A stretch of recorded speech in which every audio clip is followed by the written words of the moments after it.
my Kaunda suit. I said I'm going to start wearing Kaunda suits, bring back the childhood memories. It feels excellent to me. But you see, excellence is not an extrinsic value. It's something that is from within.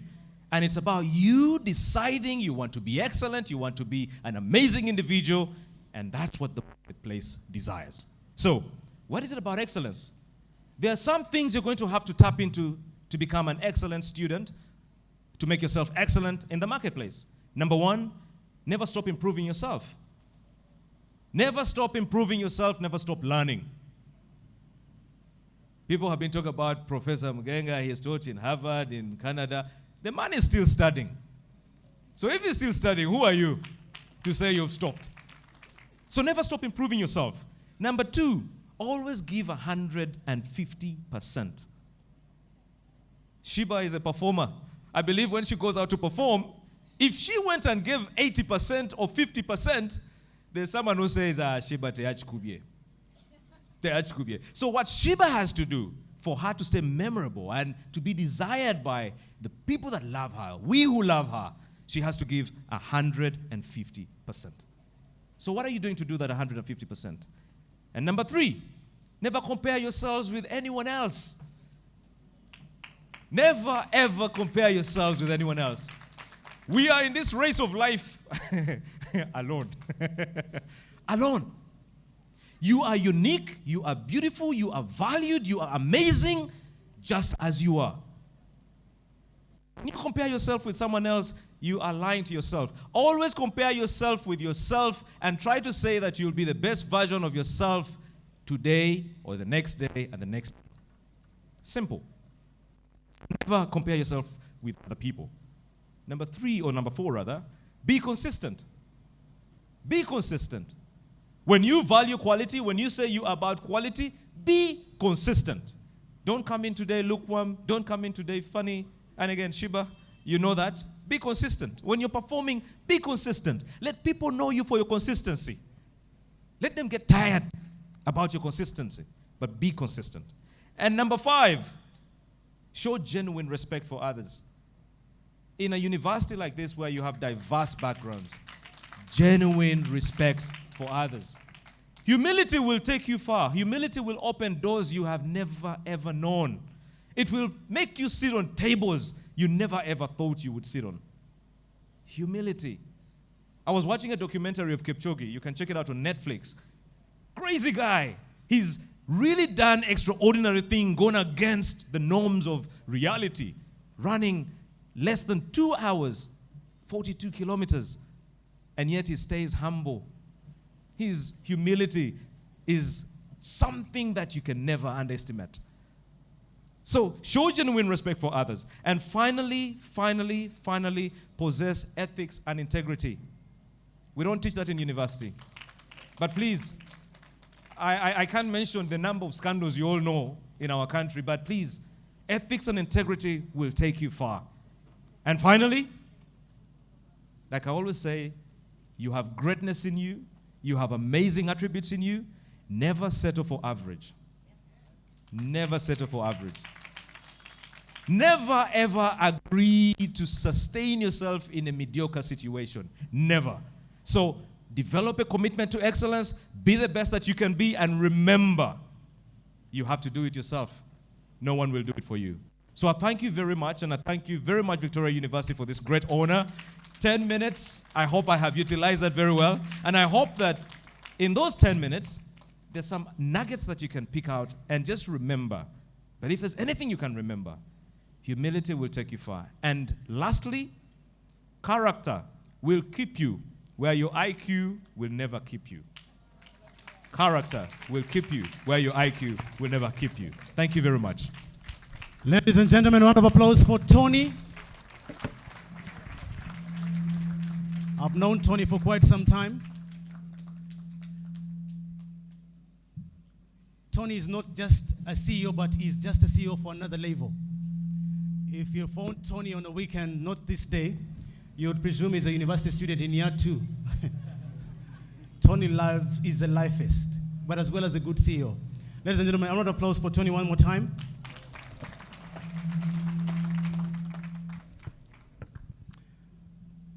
Students who are joining us for the first time here, who are first-year students, we want to let you know you're the ones who are kicking the golden buzzer this morning. And we want to let you know even those who are continuing with us for 3 years to come, 4 years to come, and 5 years to come, you're the reason as to why we are launching this Career Readiness and Employability program. Because we want to let you know that after this, we will be our yardstick on this program. We want to see a successful alumni of Victoria University going out, holding the flag high for VU and saying, I did this because of the C, R, and E.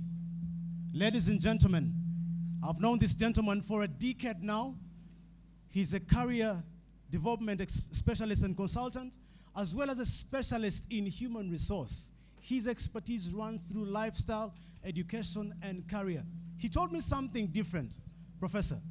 There is a difference between combination guidance and career guidance. Many of our parents in school tell us about combination GA. When you study PCB, you will become a doctor. When you do PCM, you will be a physician, stuff like that. But there's a difference between combination guidance and career. Ladies and gentlemen, presenting to you Ambrose Chibuka to come and take us through his presentation on career readiness and employability in Uganda. Ambrose, you're welcome. Thank you very much, Julius. Thank you very much, Julius, the chief guest and the vice chancellor, and protocol observed in the interest of time.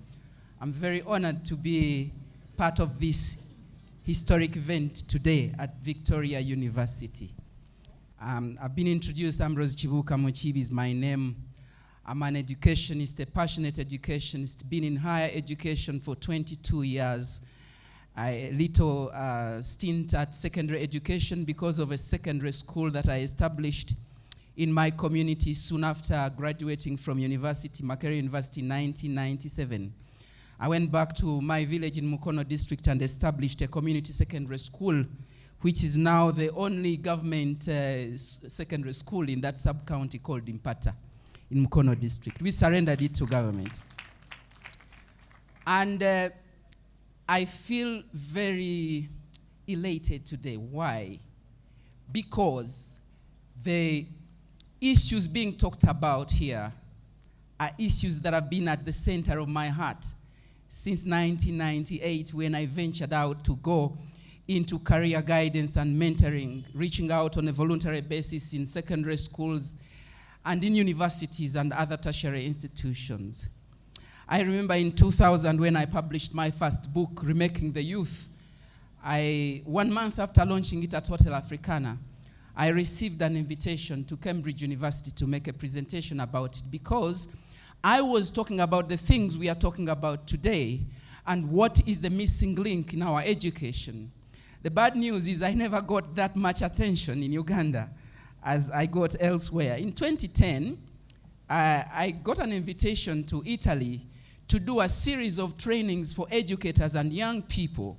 You remember that was the climax of youth unemployment, and there were strikes and demonstrations in Europe. In France, I remember 2 weeks, young people from university were rioting and burning down buildings, you know, in the cities in France. So I received this invitation and I go to Italy and I do this series of trainings for educators and young people. And that was because one Italian had read my book. This is the second book I ever wrote. After university, what next? I wrote it in 2003. That's 20 years ago. It has got more attention. I have feedback from readers from over 20 countries. It has gotten more attention out of Uganda than in Uganda. I'm not here to lament.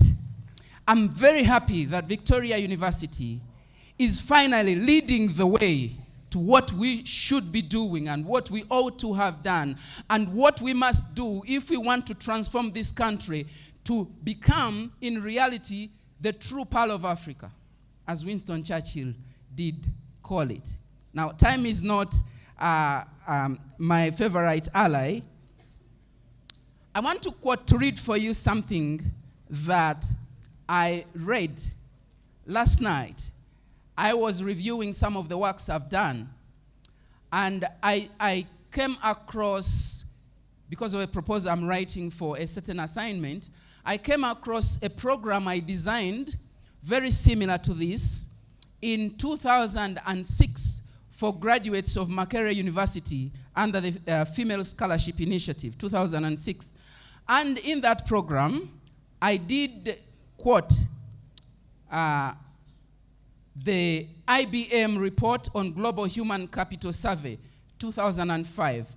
And this is what IBM said. Investing in people does not have to be an act of faith, a decision where you can only hope and believe there will be a payback. Sometime, somehow, eventually. Such investments need to be well directed. Now, I'm here to present to you in just a flash what I propose ought to be our career strategy model. That the current model that we are using, as the IBM has said, we think we invest in education. There is a difference between investing and spending. So for the most part, we are actually spending on education, but not necessarily investing. And we think we are investing in education. I don't know any investor, and we have lots of them in this audience. I don't know any investor who ventures out and puts money into something whose return on investment they have no idea about. It's only in education where we do that. So I'm suggesting in my model, which ought to be opportunity-oriented model to career strategy, that please, and I know many of you are already enrolled in university, it's never too late, but I would suggest never enroll for a program of study whose return on investment for your life you have no clue about. So what does that mean? What assignment, what homework does it leave to us?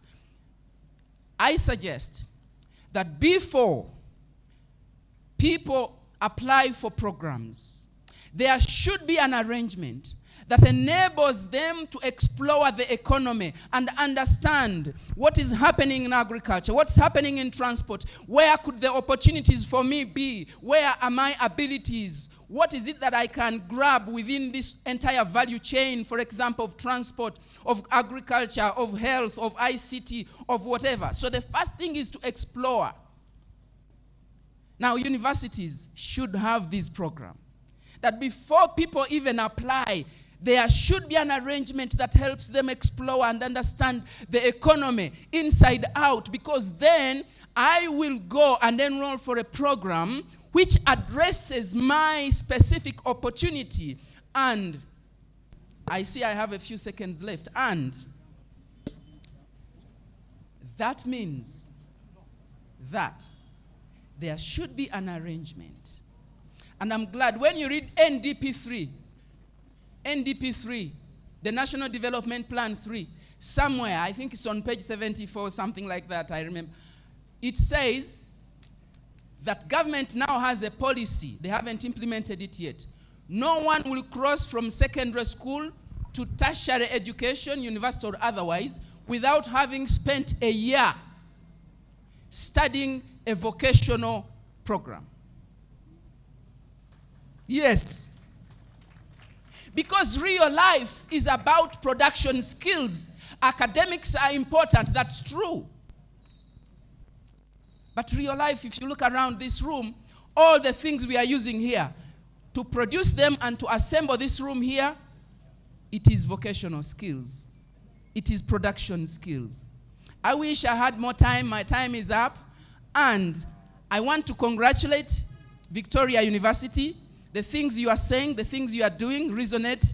In 2016, I developed a model, and I called it Employability Value. How do we actually boost the employability value of young people? And I have a work tool here, which I use when I'm training educators and young people in universities. As they say, time flies, the good thing we are the pilots. I encourage all of you, the things you are saying, Buchana has just given me a leeway to complete this statement.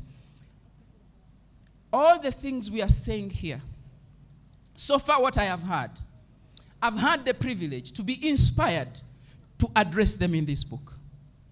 All the things I have so far had.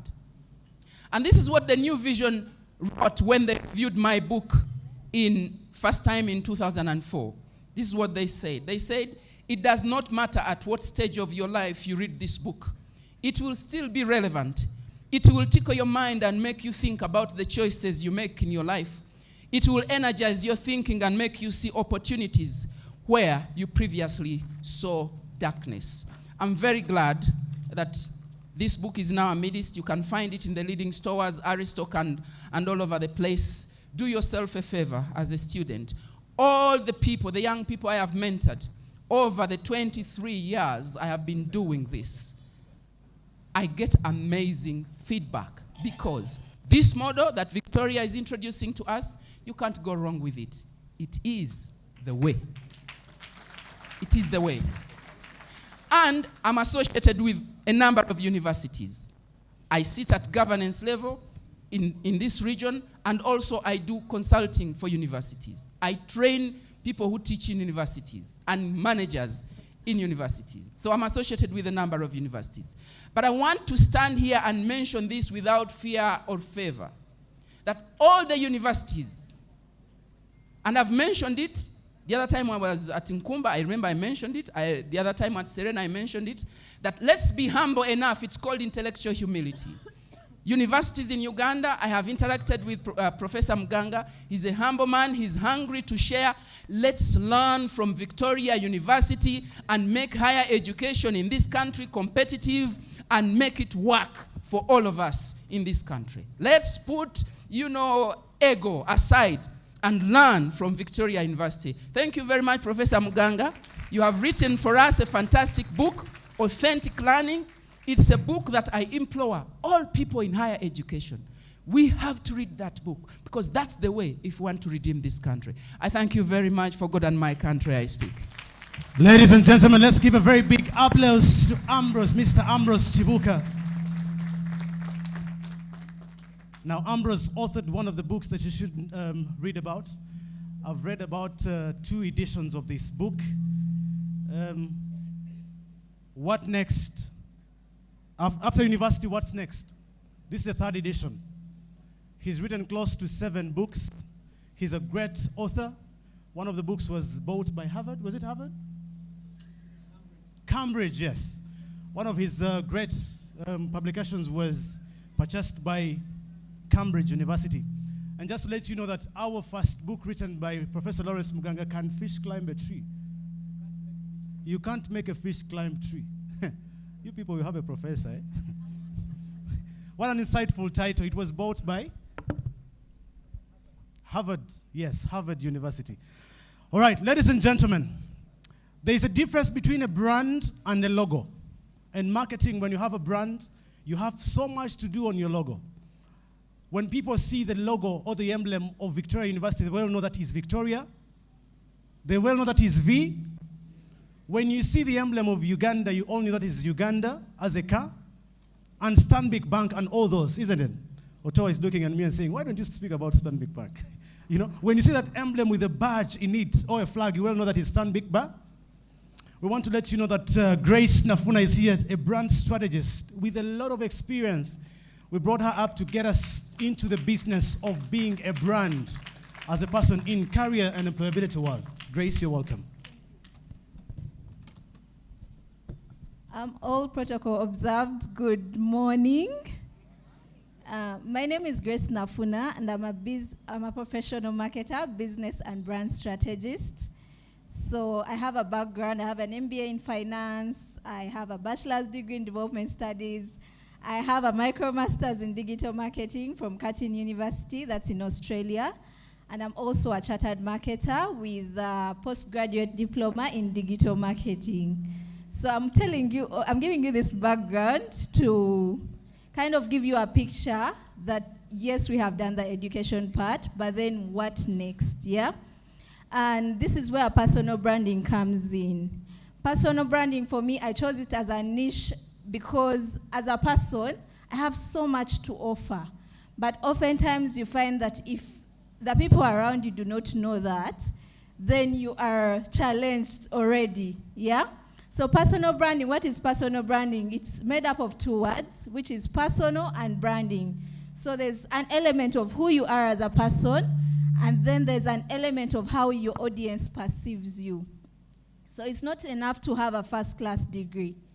Does your future employer know that? Or do they appreciate that? Is that what they are looking for? Yeah? So we are not succeeding in a vacuum. It's not just about us. It's not about how intelligent, how skillful, how talented you are. It's about also how you are able to communicate that to the right target audience, yeah? So I'll just try and be brief. And I said, like, initially, personal branding is informed by the type of world that we are living in today. Today, it's not enough to be the best, yeah? The world is highly competitive. We are living in a global village. My business friends like to call it a VUCA world. VUCA being an acronym for volatile, uncertain, complex, and ambiguous. What this means is that you, who is a student here at Victoria University, you're competing with students all over Africa. You're also competing with students all over the world. When someone is looking for someone to employ, they are not just looking at you as an individual. They can go on Google and get anyone with similar skills such as yours. So what makes you stand out? What is it about you that I should choose you and nobody else? Is that clear? So what we shall start with in personal branding really is to, first of all, know that to thrive in this new reality, you must stand out. You must be different. You must know the things that are innate to you, the things that you are born with. What are your natural strengths? I know that Sheba out because of the unique skills and talents that she brings to the marketplace. So you have to identify, look within yourself, introspect, take time to learn yourself, know who you are, know you need to know what your strengths, weaknesses are, yeah? Don't lie to yourself. Just because someone is good at, dancing or public speaking doesn't mean that that is your natural strength. Fine, you can learn that area, but it may not necessarily be your biggest strength. So with personal branding, we are looking at selling your biggest strength. What is it about you that makes you stand out, yeah? I'll try and be very brief. So then after you have identified the unique attributes that come to you, ask yourself, what is my vision in life? Where do I want to be in 20 years' time? Yeah? My vision is to empower women. I love to empower women. And then after you have identified your vision, identify your mission. Your mission is breaking down your vision into actionable steps, yeah? Then I will say, okay, I'm going to empower women through personal branding. I will coach them about personal branding. So after you have identified your mission, also look at your life purpose. I'm a Christian, so I like to ask God, what did you create me to do? What am I here on earth to do? And all of that is really introspection. But if you find that you can't find the answers within, I like to do what they call a peer review. So ask your friends, what is it about me that's unique? What is it about me that's marketable? What offer can I bring to the marketplace, yeah? And then also you can do a mirror challenge. A mirror challenge is where I go in front of the mirror. That's also part of introspection.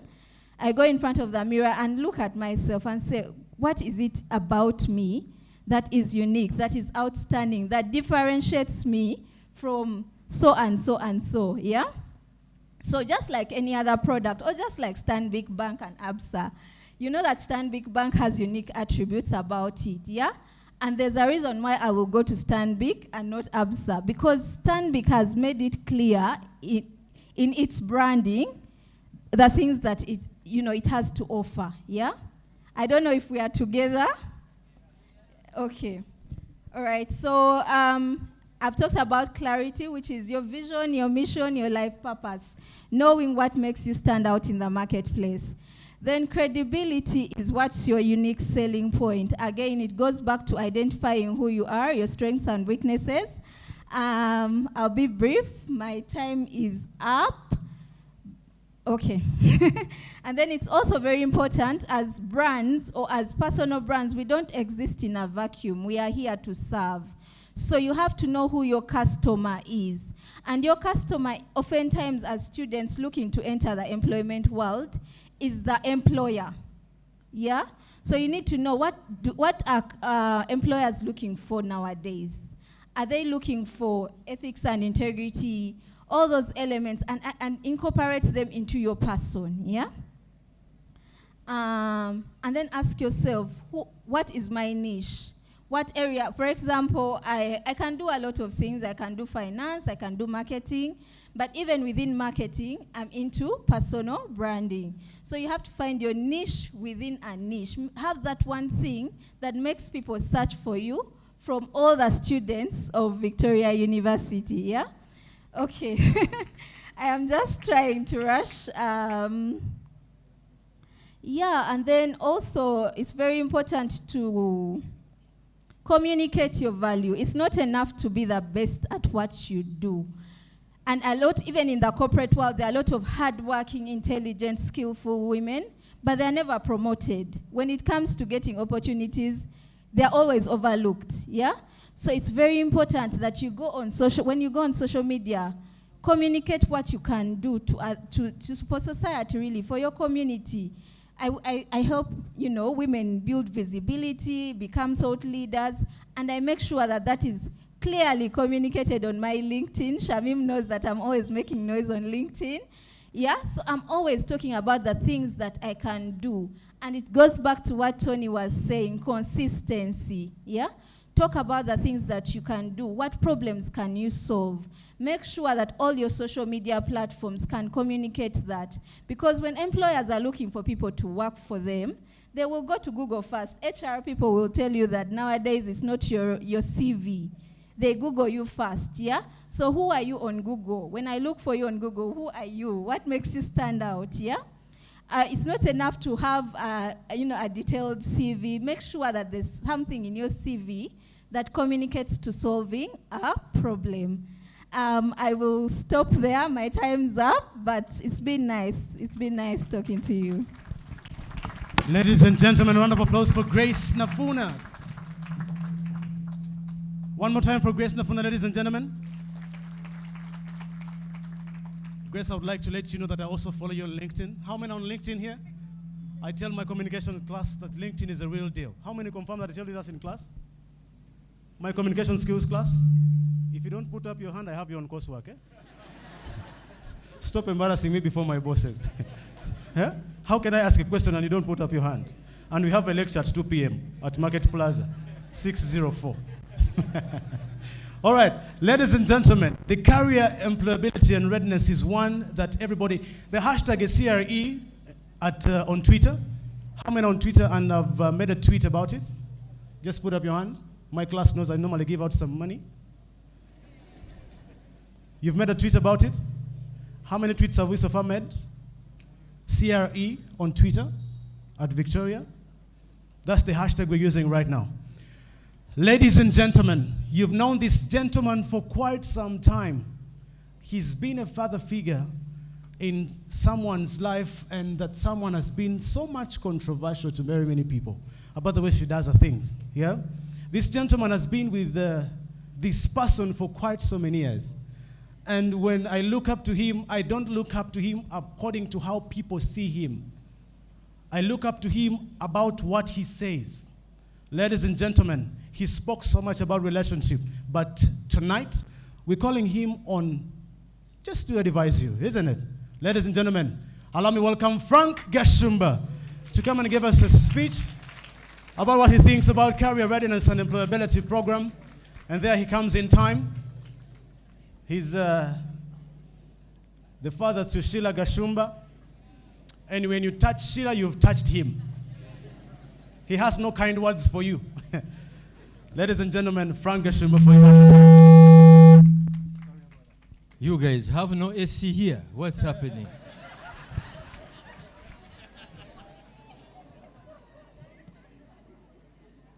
Mwalokoka. Good morning. My name is Frank Gashumba, born and raised in Masaka. Have you ever heard of a place called Masaka, where civilization started from?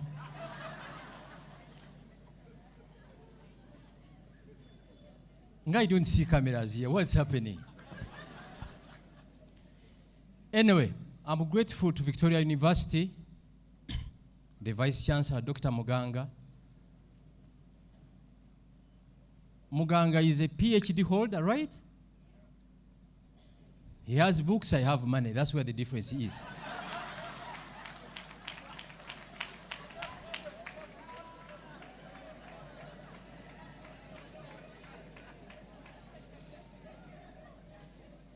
He has certificates. The person that employs Muganga has no certificates. That's really who? Lupareria. That's the line I want you guys to toe. You hear me? The world does not celebrate how many certificates you have, but who are you in the society? Do you want to be billionaires or lecturers in the universities?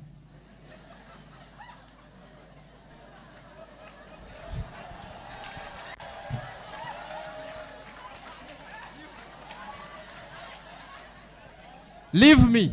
He's stopping me. I always tell lecturers here, be a lecturer for 5 years, start your own school.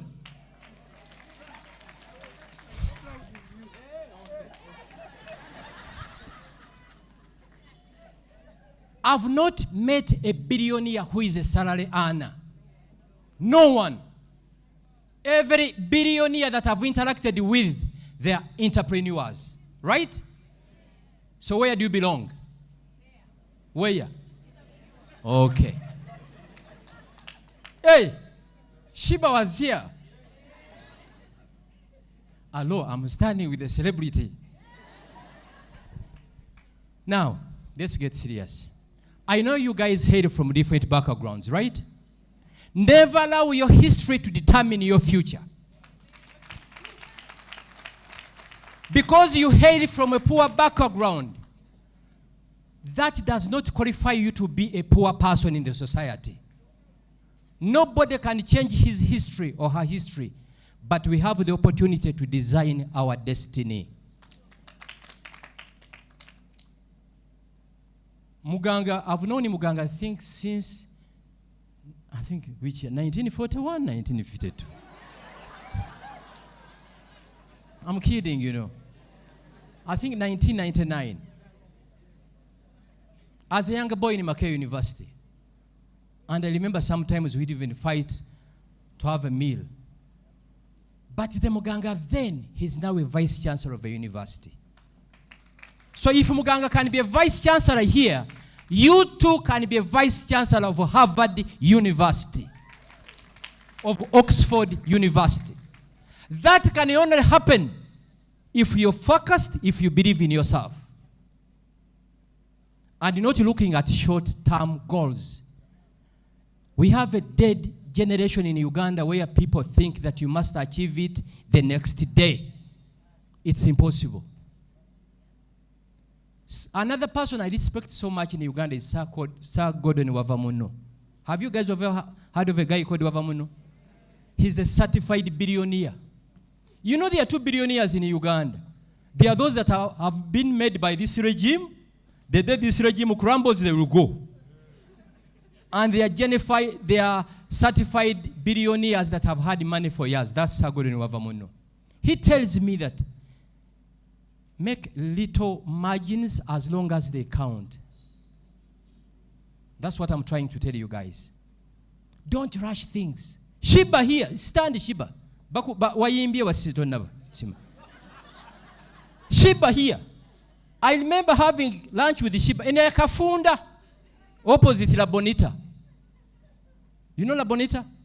I think 5-7 years ago. But now she's a superstar. It won't happen within a day. It must take some time. Another issue. Guys, choose friends that add value to you. People that add value to you. Don't choose friends because they belong to the same tribe. In Uganda, every tribe thinks they are smarter than others. Banyankole think they own Uganda. Baganda think Uganda is theirs. Bachega think they are so strong. But every caterpillars we use in Uganda are imported from Italy, Japan, and the US. The Banyankole own guns in Uganda, all guns are imported from Ukraine and Russia. The Baganda who think are smart, all the applications we use in Uganda, Snapchat, TikTok, are not made in Uganda. So choose friends that add value to you. If there's something you can pick from a Munyankole, pick it. If there's something good from a Muganda, pick it. As long as it adds value to your life. Don't choose how many are locally here? You guys are sinners, eh? Another thing. I've not heard a story from any billionaire who confesses that I'm a billionaire because I pray every day. That's a lie. If prayers were to transform Africa, Africa would be like a Middle East or Europe. We pray 24 hours a day. You get it? Ochitwala. When pastors need money, they get it from you. When you need money, they tell you to pray to who? To God. It's in Africa where they close a factory and they turn it into a church. A factory that has been creating jobs. Prayers alone cannot save you. For me, I pray for 3 minutes every morning. I don't disturb Jesus, no. Because Jesus knows what he must do for me. I've never spent a night prayers. No. Why would you disturb Jesus the entire night? Shouting the entire night.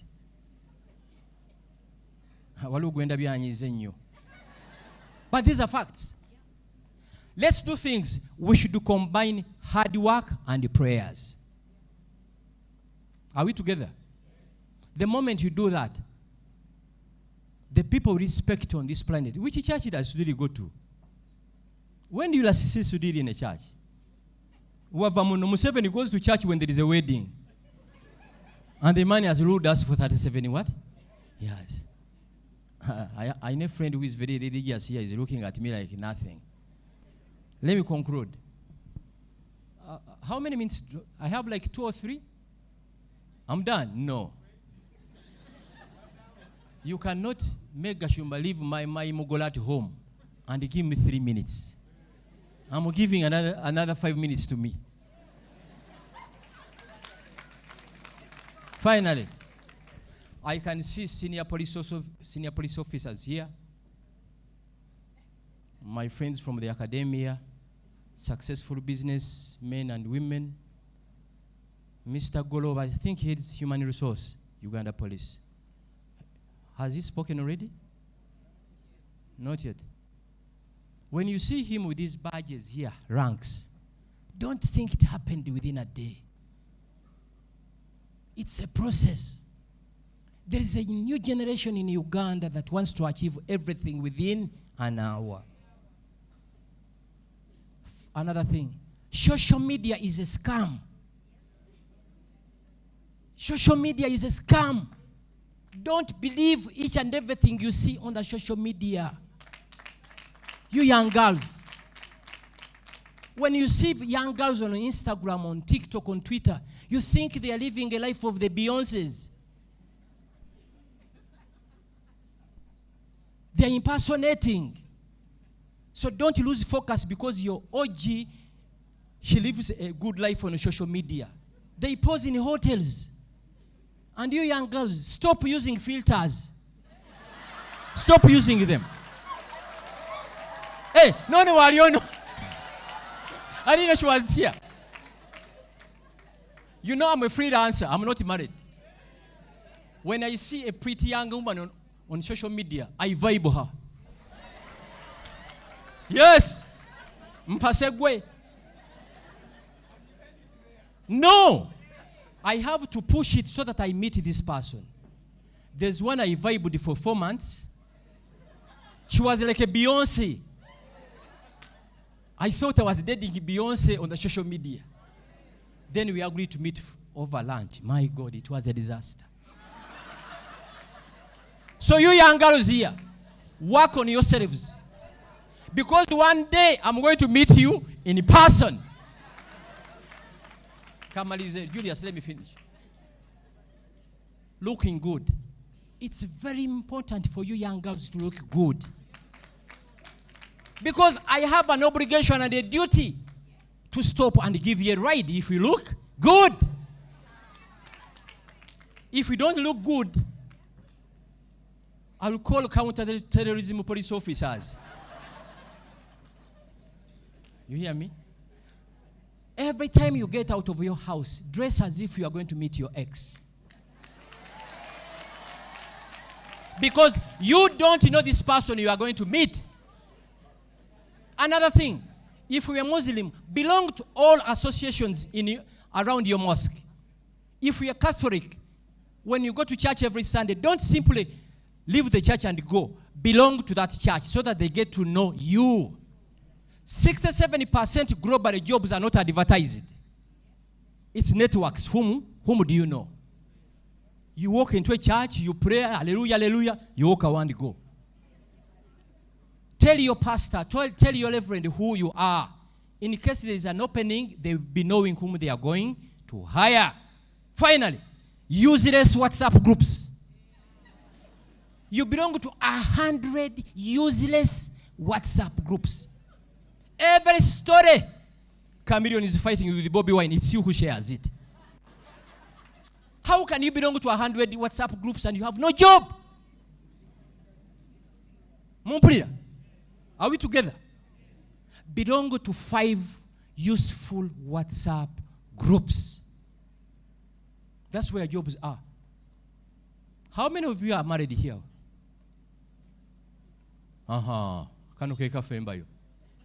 Make sure don't marry a useless man. These fake masters in Kampala who don't add value to you. When you date a useless man, you are rewinding our family into Stone Age. You get it? When you marry a responsible person, your children will go to good schools in Uganda. They will go to Step Parents, Kaboja, Green Hill. All level, they will go to Gayaza, Namagunga, King's College, Budo, plus. You get it? When your children go to such schools, there is what they call a social capital. Sometimes I wonder how I ended up in Kampala. Because I went through a community school, Villa Maria St. Francis Primary School. But that was the age, it's no more. I've had an opportunity of interacting with girls from Namagunga, Gayaza. My God. You see? When you hear a younger girl quarreling in Uganda for 10 minutes, you know she went through a community secondary school. Girls that went through Gayaza and Namagunga, you know, for them they quarrel in English. 2 minutes they are done. But these you see in secondary schools, she can quarrel from morning up to the following morning. So I wish you all the best. I know you can talk for a day. But there is nothing impossible. You can be what you want to be as long as you believe in yourself. Barack Obama 2008, nobody thought a black man can become a first U.S. black president. You hear me? Yoweri Museveni, in his book, The Mustard Seed, he had no shoes in senior 6. He has ruled Uganda for 37 what? And he's still taking us. Though our next president is General Muhoozi Kainerugaba. You hear me? Abachitegedde mukikubira engalo mukibulira ndowooza. Guys, I wish you all the best. Dr. Muganga, thank you so much. Victoria University, and I thank Dr. Sri Luparelia in believing in you. The day this guy took over Victoria University, I think they had 200 students. Now it's switching to 10,000. Muganga, I'm telling you this on microphone. Specify when you are leaving Victoria University. I want you to own a university in Uganda. I sign out. Yeah. Tugende maso. This one, Alinda. I remember working with her at 5 a.m. every morning. She was broke, now she has money, she no longer even calls me. Let's give a very big hand clap to Frank Gashumba. My communications class, did you hear that? Have I been preaching? I think Gashumba copied my notes. Let's give another hand clap to Frank Gashumba, ladies and gentlemen. Gashumba wants to change the word Banyarwanda in Uganda to Bavandimwe. He's the author and founder of Bavandimwe in Uganda. So as we are also finding a kingdom for ourselves in Uganda and changing the constitution to have Bavandimwe included on the language 23, Frank Gashumba is spearheading that. Frank Gashumba, you want to speak about Bavandimwe? All right, 70% of the people in Uganda don't want to associate themselves with that tribe because they think they will be repatriated or something else. But ladies and gentlemen, allow me to welcome my co-host for the day, Jacqueline Motesi from NBS Television. Jacqueline, wherever you are, please come on through. Come on, girl. Where are you at? Jacqueline? All right, as she prepares to come through, let's welcome Victoria Bagaya, who is going to be handling our panel discussion this afternoon and take us through for 30 good minutes. Victoria Bagaya is a reporter, political reporter, news anchor, show host on NBS Television. I would like to call her Mrs. Chigundu, because she married a Muganda. She's a Mutoro. Victoria, you're welcome. That is going to be your seat right there. All right. Yeah, if you want.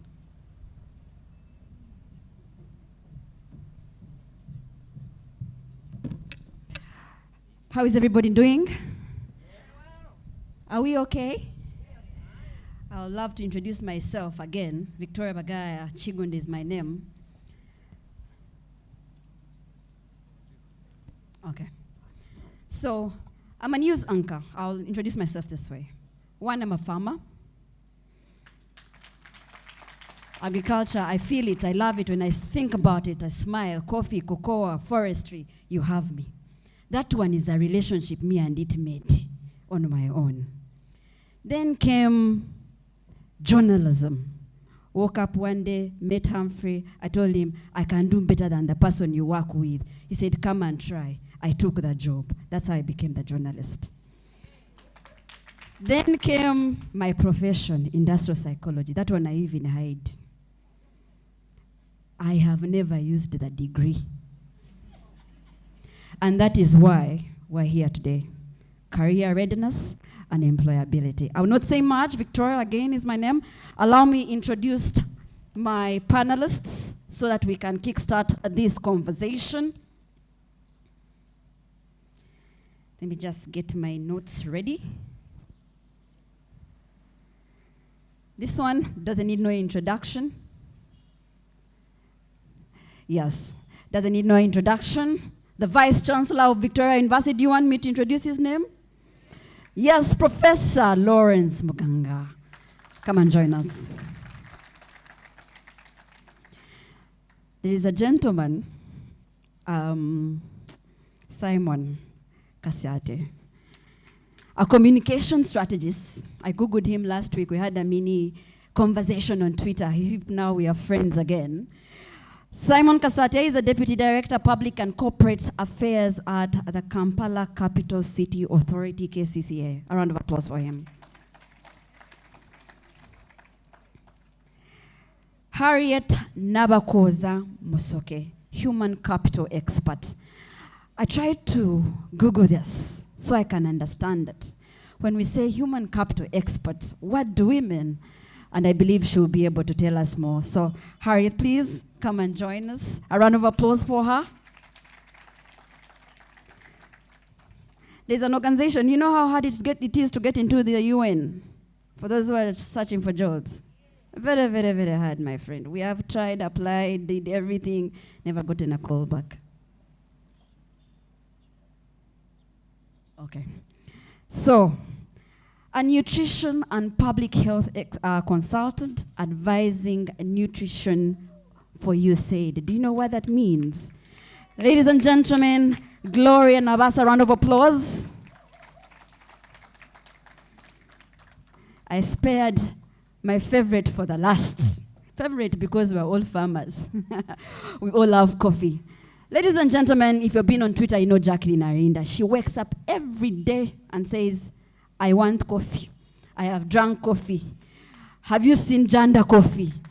Ladies and gentlemen, CEO Janda Coffee, Jacqueline Arinda. Thank you so much for joining us. Now, I want us to have a very candid conversation. I have 30 minutes. I am a young person, I'm a youth. I know Frank Gashumba said we like to do things very fast. We also like to, we hate the rhetoric. We want to know the real stuff so that we can be able to hit on the point and not go the whole direction we've been doing with traditional institutions. You go, you graduate, 3 years, you don't even use the degree. So I'll start with the main host, Victoria University. Professor, I want to start with you. When we talk about career readiness and employability, it has been, for Victoria, I feel like you guys be showing off the V room. Where is Cornwell? They're always telling me about the V room. And here we are launching a one-of-a-kind a program as well. Why is it so important for you as Victoria University to have the right people, but also have the skill set and have the job immediately when they're ready to use their skill? Thank you very much, Gloria. I'll pick it from where Frank Gashumba actually ended it, and even make it a little bit worse for everyone. So, if you look at what happens in this country, and I don't know how it really ended up like that, all universities and other tertiary institutions produce almost 150,000 students, graduates. But of the entire country, the people who retire from official service in this country, they are around 4,000 in the country.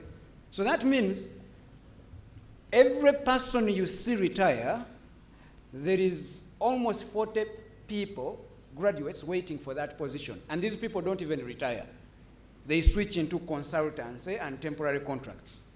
So therefore, as universities, we have to rethink the way we deliver education.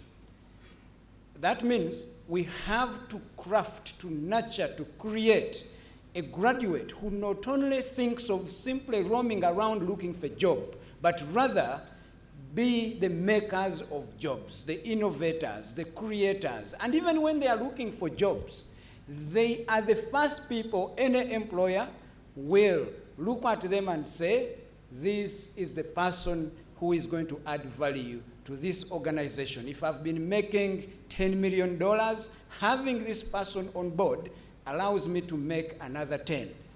That's why the CRE, the Career Readiness and Employability Program for us, is very, very important, key piece of what we are trying to do. Why? We don't want a graduate who leaves this university when they actually have 0 years of experience, number one. Number two, we want a graduate, when they show up to any employer, they are the people who have the values, the attributes, the behavior that any person is looking for in this very person. I'll move on to the trending events that we're seeing in the market right now. Like you said, 400,000 graduates to meet only around 72 or 52,000. Clearly, some of them don't even retire, like you say. So let's talk about the dynamic changes that are happening in the workplace right now. And Harriet, I want you to chip in here. What do you see? Do we still, yesterday I hosted where we are and where you sit. How are the statistics looking like in terms of the changes, the dynamic changes in the workplaces? Can you hear me? Thank you so much. First of all, thank you for inviting me to this forum. It makes me feel over 25 years ago when I was at the university. So it feels great to just hang around with the young ones and, just share a bit of tips. What are some of the trends we see in the workplace? Of course, most people, after listening to Tony Otoa saying that, you know what, he went to university, but he has never used his degree. And I think you said the same.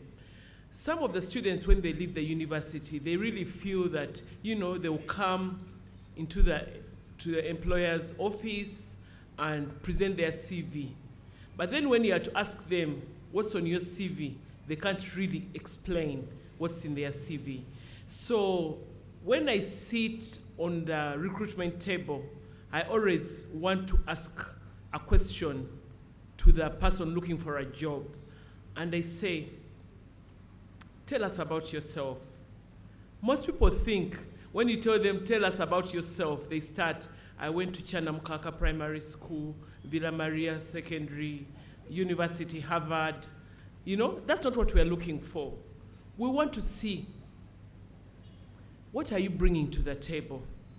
Then you say, I was part of a program, Career Readiness and Employability program. Then we ask you, what were you exactly doing? Because little do they know that I may know Shamim Matovu, and she was the career coach behind this program. But then when they are selling themselves, they forget that this Kampala is very small, this Uganda is very small. So the students, for me, what I want to tell them, that when they tell you, what are you bringing to tell us about yourself. Don't start by mentioning where you went to school. Right away, the employer is looking, what can you bring to the table? Can you be a leader? Can you be a team player? Do you have the positive attitude? Do you have the perseverance? Whereby, are you honest? These are some of the things you will never get to see when you're in front of us or when you're presenting your papers. Some of you are here saying that you went to VU, but you're actually not attending classes. You are not attending classes. And then at the end of the 4-year program or 3-year program, you're going to produce a certificate with VU. What happens to your branding, like Grace was saying? So at the end of the day, for me, the one tip I have to give you, if you've come to school, actually study. So that you know, after university, you're going to be a genuine and authentic person who will be able to bring something to the table so that they can employ you for who you are, not of what you have on paper. Harriet, I'm going to pose the question to you because you're the expert. I am the one who is interviewing. Who is Harriet Musoke? Who is Harriet Musoke? If you bring Harriet Musoke on board, you are bringing an honest person. You cannot buy integrity. You cannot buy character. If I can ask you, I'll pose the same question to you. I'll mention 2 people who are my friends. They'll tell you who Harriet Musoke is. So long as those 2 friends I know and I trust, they say, show me your friends and I'll show you who you are. So guys, Mr. Gashumba talked about choosing friends wisely, being part of groups just because everyone is part of that group. So to answer your question, I'll just tell you I'm an honest individual, and even if you asked anyone who has ever worked with me, who has ever dealt with me, they'll talk and vouch for my character. Ladies and gentlemen, a round of applause. We're taking points. Frank Gashuba said, be smart, you are smart, you walk in, you have confidence. Who are you? I am a very loyal employer. There you have the job. Jackie, now I come to you. We have been in the media industry together. I have seen you, remember you were the CEO of a certain television station. I won't mention, I am loyal. Remember I said.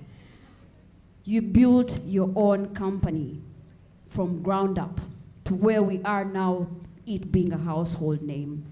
How hard was that for you as a young person? First, I must say, Victoria, one thing I've learned in life is that you must be able to risk.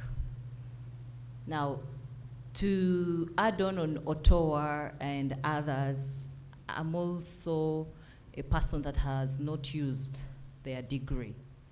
I'm a social worker by profession, but I'm here in media. Now, in most cases, when you're leaving campus, the question of what next, by the time you answer it, you look at risks.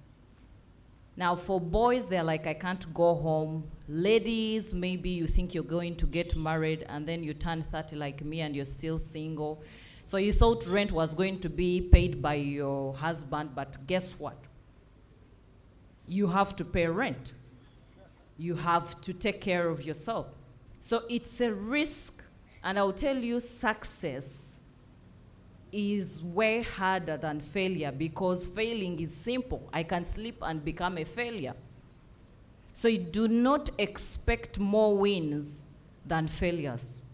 You're going to fail more times than you win.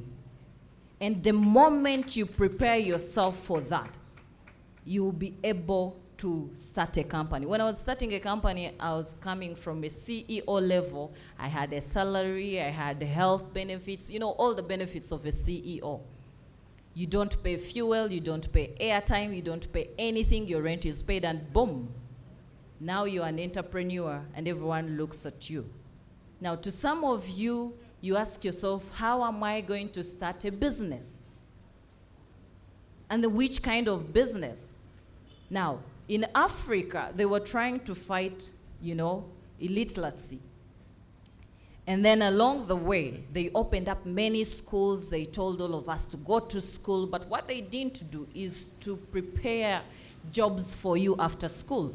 So right now what we have many schools, but we don't have entrepreneurs and innovators. So what am I trying to say to you? That sit down, ask yourself, what can I do?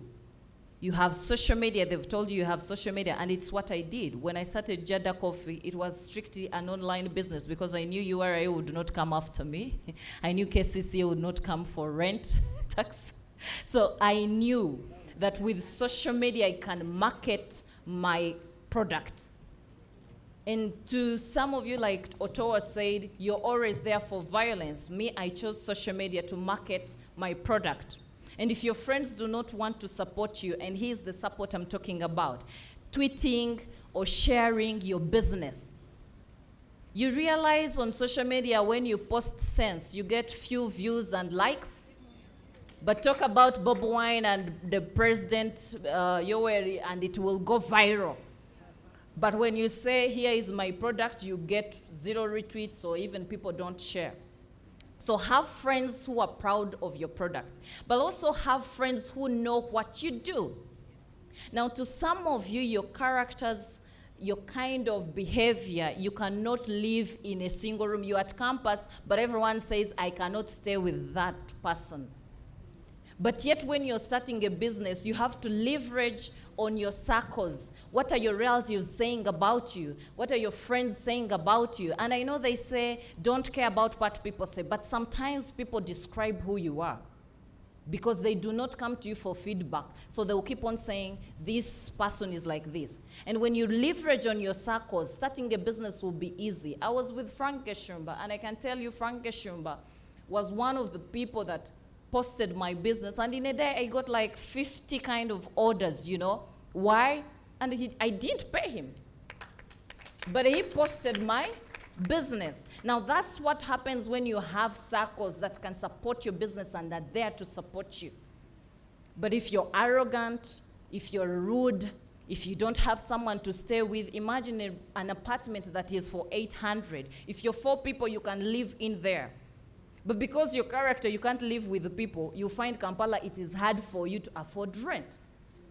But because you cannot start a business with someone, you cannot walk to Simon Kasat and say, hey Simon, can you give me some guidance on this and this and that? Why? Because you have beef with Simon. So even consultants becomes expensive. But when you have right circles, I'm telling you, you will get service for free. And I'm not talking about the other service that some of you might get mixed up. I'm talking about relying on your friends, saying, can I have my business here? Can I have my coffee at Kaduka of Simon Kasata? And they won't charge you a fee. So what am I trying to say here? That as an entrepreneur in the country, you must leverage on your circles. It doesn't matter. And I'm speaking to young people here that are looking for a way. What is next after here? Work on yourself as a person. Ask yourself, what am I feeding my soul? Is it bitterness? Is it anger? Or is it urge to be better? Number 2, you must look for knowledge. You know, when I started my company, Victoria, I thought I could read all these things in a book. Then I realized these business people do not talk about the key issues that determine the growth of a business. You ask them, how do you price your coffee? How do you land on that? And they're like, it is simple. We should grab coffee and talk about it. You will never grab that coffee. They will never tell you. So some of those things you have to dive in and find them out by yourself. And the only way to do it is to ensure that every single day you wake up. I think I call it kwesiba kubantu. You find yourself, you're like, Victoria, how are you? I want to come for your wedding. I want to come for your party. I want to come and be with you for coffee. Newesiba kumuntu paka Victoria will open up and tell you, by the way, you see, the coffee bags, we buy them from China. There is a contact person. Now, if you think you're the main character in everyone's movie, you will die in your own movie. Some of you, when you come to our offices, you think you're the main character in my movie. No. You're the main character in your own movie. So what is an emergency to you is not my emergency. When you come to the reception of Jada Coffee and they say wait, then you're like, you tweet. You know, I waited for hours. Imagine the receptionist. You're not the movie character in my movie. Be patient, and then I will come to you. You're just a piece, a scene in anyone's movie. And once you master that, when you come to Victoria University, I doubt if they knew your name. For them, they are just looking for students. So you're not their main movie, as much as it sounds like they rely on you. No. So while you're here, make sure you get what you want and get out. When you go to Jada Coffee and you ask me, Madam CEO, I need your guidance. Do not think I will give you 24 hours or I will give you everything. Now, one thing I've realized about young people, when you ask us, even on our social media platforms, even when I give you that 1 minute, the first thing you do is to complain to me how this country, how the education system, or have I heard of that, and how it is difficult for you. Now, I'm giving you 1 minute in my movie, and I'm telling you, use it. So what do you do with it? The questions you ask. What are the questions you want to ask? Some of you say, can I be in a room with Sudhir Lupaleri? And boom, Sudhir is there. And then you're like, oh, he's talking to people. I can't go there. Let me wait for others to leave. They will never leave. Because there is a reason why Sudhir is in that room. And in that room, he didn't come to see you. He also came to see another important person. So while you approach them, have your question and ask yourself, will this question lead me to where I want to be? So sit down as a person, look at the business you want, look at the character that you will need. What kind of character do I need? Do I need to humble myself? You guys, you know, I see people saying government apologists. That's what people call me. And then I'm like, why should I fight with the government? My business is practically keeping me awake. Why should I start war? Why should I talk about Shiba Karunji, whether she was dressed how, whether the song is a hit or not? If it's not my hit, then it's someone's hit. And I leave it at that. So as a university student, you are lucky. And thank you, Victoria University. I didn't get all this. I wish at Bishop Stewart University, I went to a university, I remember they used to say it is in the bush. Yes, But I'm the CEO of Jada Coffee. People who went to Harvard and so on and speak good English. I don't have good English. But I tell you, I have dollars. Coffee, we trade in dollars. A round of applause, ladies and gentlemen, for Jackie. Now, hi Simon, I come to you. She says, "Nkwesibeko." That's the word she used. Tie and tie until you get what you want. I want you to start there. The importance of relationship building. But also very importantly, speak. I know you're a gentleman. I want you to speak for the women as well, because we are a bit shy. We are brand new in the game. We're just trying to get empowered. How do you leverage on relationship building? But also very importantly, for someone who's fresh out of university, how do you prepare for that transition? We can't write cover letters. You laugh at us. Someone even posted it on Twitter. How do you prepare yourself? Thank you, Victoria. What a pleasant coincidence. You, at Victoria University, have a moderator called Victoria. And I happen to be here, having come with a lot of preparatory notes to speak to you about a subject I'm very passionate about. And bang, I find 200 panelists, each one given the same topic I was given. So clearly, all the important things I thought I was going to say have already been said. And then Victoria asks me a question that just reminds me of the kind of dictatorship I've lived in almost all my life, because I grew up in the dictatorial regime of my mother, a woman. For her, it was her way or no way. And I'm glad that for the 25 years she spent with me, the little sense that you see around me, now close to my 50s, is because of the first 25 years she imparted this on me. Thanks to dictatorship. And so, as she was beginning to decompose away, her mother, another woman, insists I must get married since I'm the firstborn, and so I can't lead my siblings without the stability of having a family. And so quickly in that mix, I get into another dictatorship, again run by my wife. And you won't believe it. In the first year, we have our first child, a girl, Karen. Now the dictatorship becomes double. Then we have a second child because I felt endangered as a man. I was the fewer people in the house. And the second girl, Keisha, a girl. So now, in the house, I am clearly an endangered species. And through all this, I began then to realize the importance of balancing it out with regard to gender. I've also had the privilege of, well, people say I change jobs quite more often than Frank goes to church, for example. And for the many jobs I have had, over 80% of my bosses are women. And I'm happy to say the executive director of Kampala Capital City Authority, an incredible woman, is my current boss. So you can see that I am under the tutorage and some may want to say suffrage of women. So I've given you all the women in my life, except my mother, all of them are still alive. I want to send you more women. Tell them.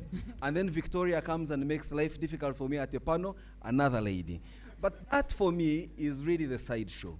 The main show really is to address the topic on the board about employability. And I had a conversation with Shamim and I told her, oftentimes I get to meet conversations around employment or the absence of it.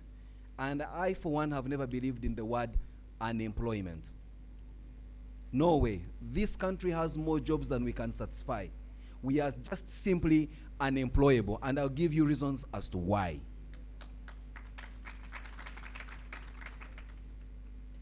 Like them, I've also not had the privilege of using my degrees. They have been talking degrees in single.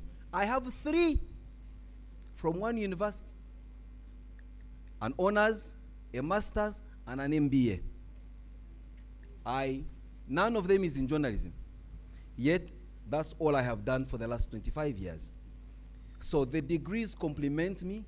The degrees create the networks. I have OBs and OGs I met in school. Strong politicians. I was an incredible school, St. Mary's College, Kisubi. Now everyone who wants to be president, and looks back at Kisubi, they say, okay, I was in Intare School. He knows presidents that have been there that are sitting, which is the first in the world, where you have 2 presidents sitting in 2 different countries, almost at the same time having been to the same secondary school. Meaning I possibly also have a chance of being a president, perhaps of my Rotary Club. Now,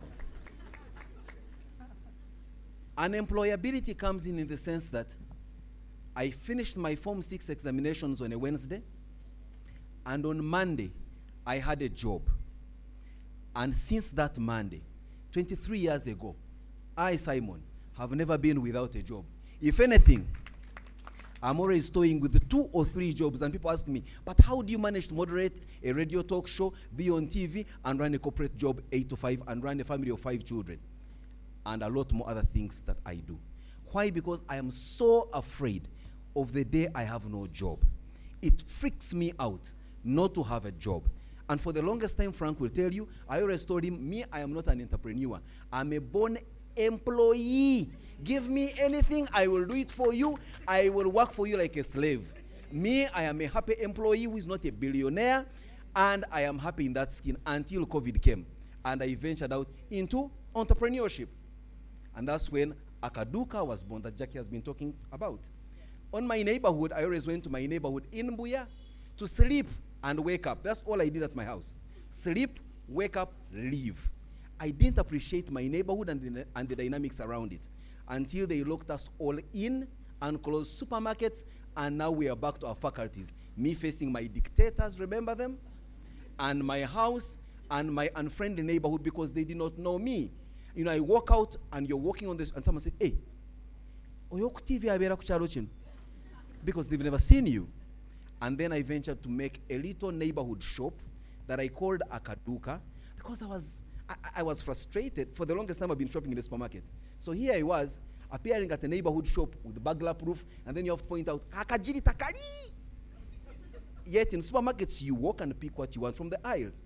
Now those are closed, you are left with your neighborhood shops where you've got to point out at an item, and then you realize it's not even a razor blade, it's possibly the backside of a sponge. Anyway, I create this place called Akaduka. And I put in quite a bit of some savings and made it a first-class, small little 2-aisle supermarket. And within a month, I had turned into a bakery sort of section to it. Now, all these were my ideas. What I didn't realize, and I thought I would be overwhelmed by the number of people looking for jobs. And believe you me, they came in droves. People came asking for jobs, Victoria, you won't believe it. And I tried them from philanthropic angles, aesthetic angles. I employed for every reason there can be.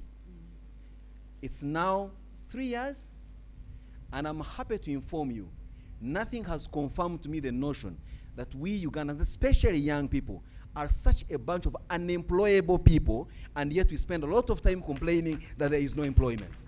Ladies and gentlemen. Now you may want to know why. I just give you as I conclude on this summarize, one. yes. The attitude towards work. Someone talked about it. Your attitude will take you where IQ won't take you. I will say your attitude will determine your altitude.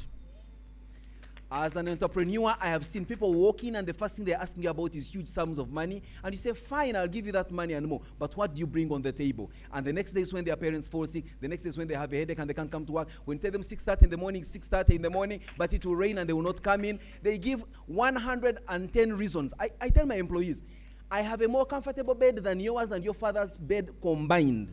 But I have every reason to wake up and go to work at KCCA every day to be turned into a postcard image of potholes in this city. Why? Because I love my job, I give it my all. You, what stops you from waking up at dawn to come and work and sell bread and croissants at Akaduka? The moment that attitude does not change, young people, we are finished. My last comment, Victoria, I know as soon as I walk out of here, I swear to you by lunchtime, these young people here will have forgotten what I said. And they'll find every reason. He spoke so fast, he was like a sewing machine, blah, blah, blah, blah, and he was out of here. But what I know for sure, you will not forget how I looked like and how I spoke to you and my bow tie. So my advice to you again, if you must step onto that dice, what you lack in substance, at least compensate in form. Because you are addressed the way you are dressed. In 2001, there was a Nokia billboard right outside here. Mr. Mganga, you may not have been in this country. A Nokia advert billboard right outside your university. This is what it read. Fun outside, serious inside. Nokia. As you are at Victoria University, look at that empty space where that advert no longer exists, close your eyes and ask yourself, am I fun outside but serious inside? Bless you all. Well, I think officially now we can be friends again. I am employable. Me and Simon had a little bit of an exchange on Twitter over the potholes, but make sure he fixes our roads. But anyway, let's now move on to yet another serious conversation. I know I have 2 minutes, but you're going to give me 3 more minutes because this is a very important conversation. I do not want to lie to anybody. I love the government of Uganda. I would want to work for it. I love Victoria University. We have correlation. I would love to work here. Like Simon said, some of you are not entrepreneurs, but you are good at delivering. There are those agencies that call and you shake. UN, USAID, African Union, EU, and you're like, I want to be there. Even though it's for the 5 years, Mr. Gashumba, that you say I work and I leave, I would love to supplement there and then leave. And that is why, Gloria, I want you to come in. First, speak to preparing yourself as a job seeker for such agencies. Speak to studying at an international scale, not Uganda, maybe abroad, and how does that fit in the global economy? Thank you so much, Victoria. When you introduced me, I didn't think you were talking about me. I was like, I was really honored, and I'm so happy to be here. From the previous speakers, I remembered myself when I was young and entering the career. I was a very entitled Makerere girl.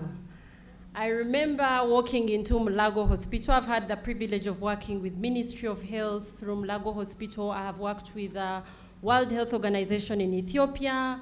I have worked with, I'm currently working with USAID as a consultant. But all those are just titles that don't define who I am. I'm going to go deep into understanding how I got there.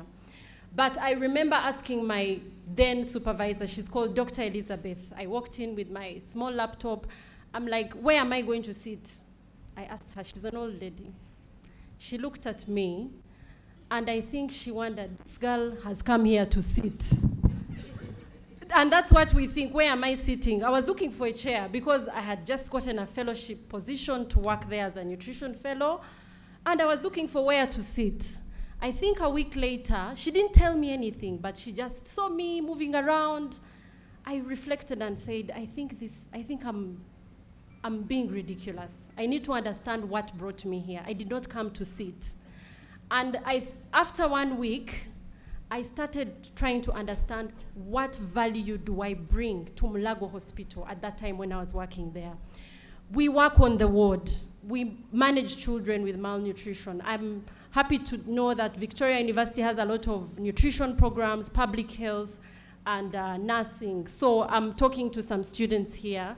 Our work doesn't involve looking for a chair to sit. And the moment I got to know that, I started making sure I bring value to every organization I work with. The only job I have ever looked for in my entire career is my first job, and I have 10 years experience.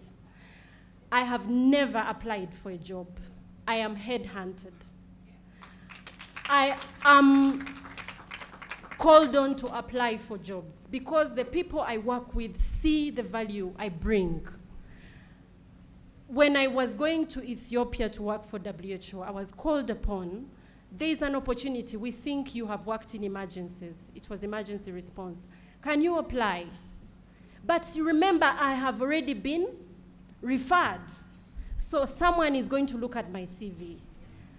However, the general applications we do every day, those ones, sometimes the application may never reach the desk of the HR because of our writing skills and many other issues we have. So I looked down in my 10-year career and I've realized when I enter a space Gloria Nabasa, the name will keep ringing in my supervisor or my boss's name. And when they ask that boss or my former supervisor, do you know anyone who can do this? I just get in my email, Gloria, there is this opportunity. Can you apply for it? There is no magic on how I got my experience and how I got where I am, but it's because the moment if you're here at Victoria University, your lecturer might be your springboard for the rest of your career. Any panelist here, your first job, it could be in Karamoja, somewhere in a small health facility. Because I worked in Mulago Hospital. You've been to Mulago Hospital. That's where my story began. Many children admitted, so many challenges there, but through that environment, that's the experience I'm still building on up to today. Secondly, I want to talk about innovation. I know many people would want to work for the UN, but we have a lot of problems in Africa. We have a lot of problems in Uganda. Please try to be innovators for health. There are many organizations that are giving grants to start health solution-oriented problems. For example, I want to give an example of Rocket Health, some of the innovations that are the brainchild of Uganda. It's offering teleconsultations, it's leveraging on information technology to provide healthcare. Rocket Health is a Ugandan brainchild, unless I'm mistaken. Things like Safe Border, providing a safer option for transportation. We have Reach a Hand Uganda that offers sexual reproduction. So you're very young people with young energy. You may not need to you need to see how are you going to solve the current problems in your communities. You can start an NGO. You can start anything that you're really passionate to do. So I've also been privileged in my current work. I realized there are some organizations that are trying to reduce hunger, reduce malnutrition in Karamoja and Kamuli, and they are Ugandans like me. They are trying to solve a problem. In this world, the reason you're being employed, you're coming in a space to solve a problem and to add value. The day you come and roam around, make tea, I see interns, they come, someone makes tea, is on TikTok the whole day and goes back home. No one will remember you. Yes, you're going to be paid, but when you get an opportunity to work, please exert yourself and be memorable so that whenever they are calling upon the best nurse or the best public health officer, you're the name that will come to the people's minds. Thank you so much, Gloria. A round of applause. Unfortunately, time is up. Jackie said, how can we talk career for 3 minutes? Ms. Agashuba was like, us the young people, we like to do things very fast, but careers are built, and of course, success is built over time. So I'm going to allow you to conclude this conversation. I know this program, yesterday we talked about the headhunting with Ms. Nishant you're doing for nurses and midwives, which these are the good things we're talking about. Speak to, as we conclude, speak to the career readiness and employability and how prepared Victoria University is ready to take on this mantra. Thank you very much, Victoria, again. I think it is very evident from every speaker we have had since morning, and especially from my colleagues here, the panelists here, that to you students, our students, that the transcript, the credential itself is not good enough. But there are other hidden attributes that employers keep looking for on a daily basis. And some of those involve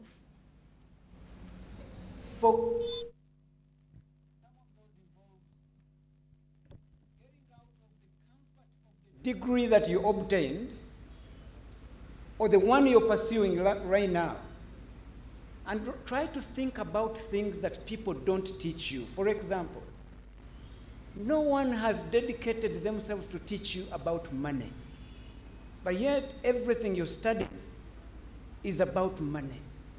No one is dedicating their lives to teach you about marriage. Simon told you he's living a dictatorial what?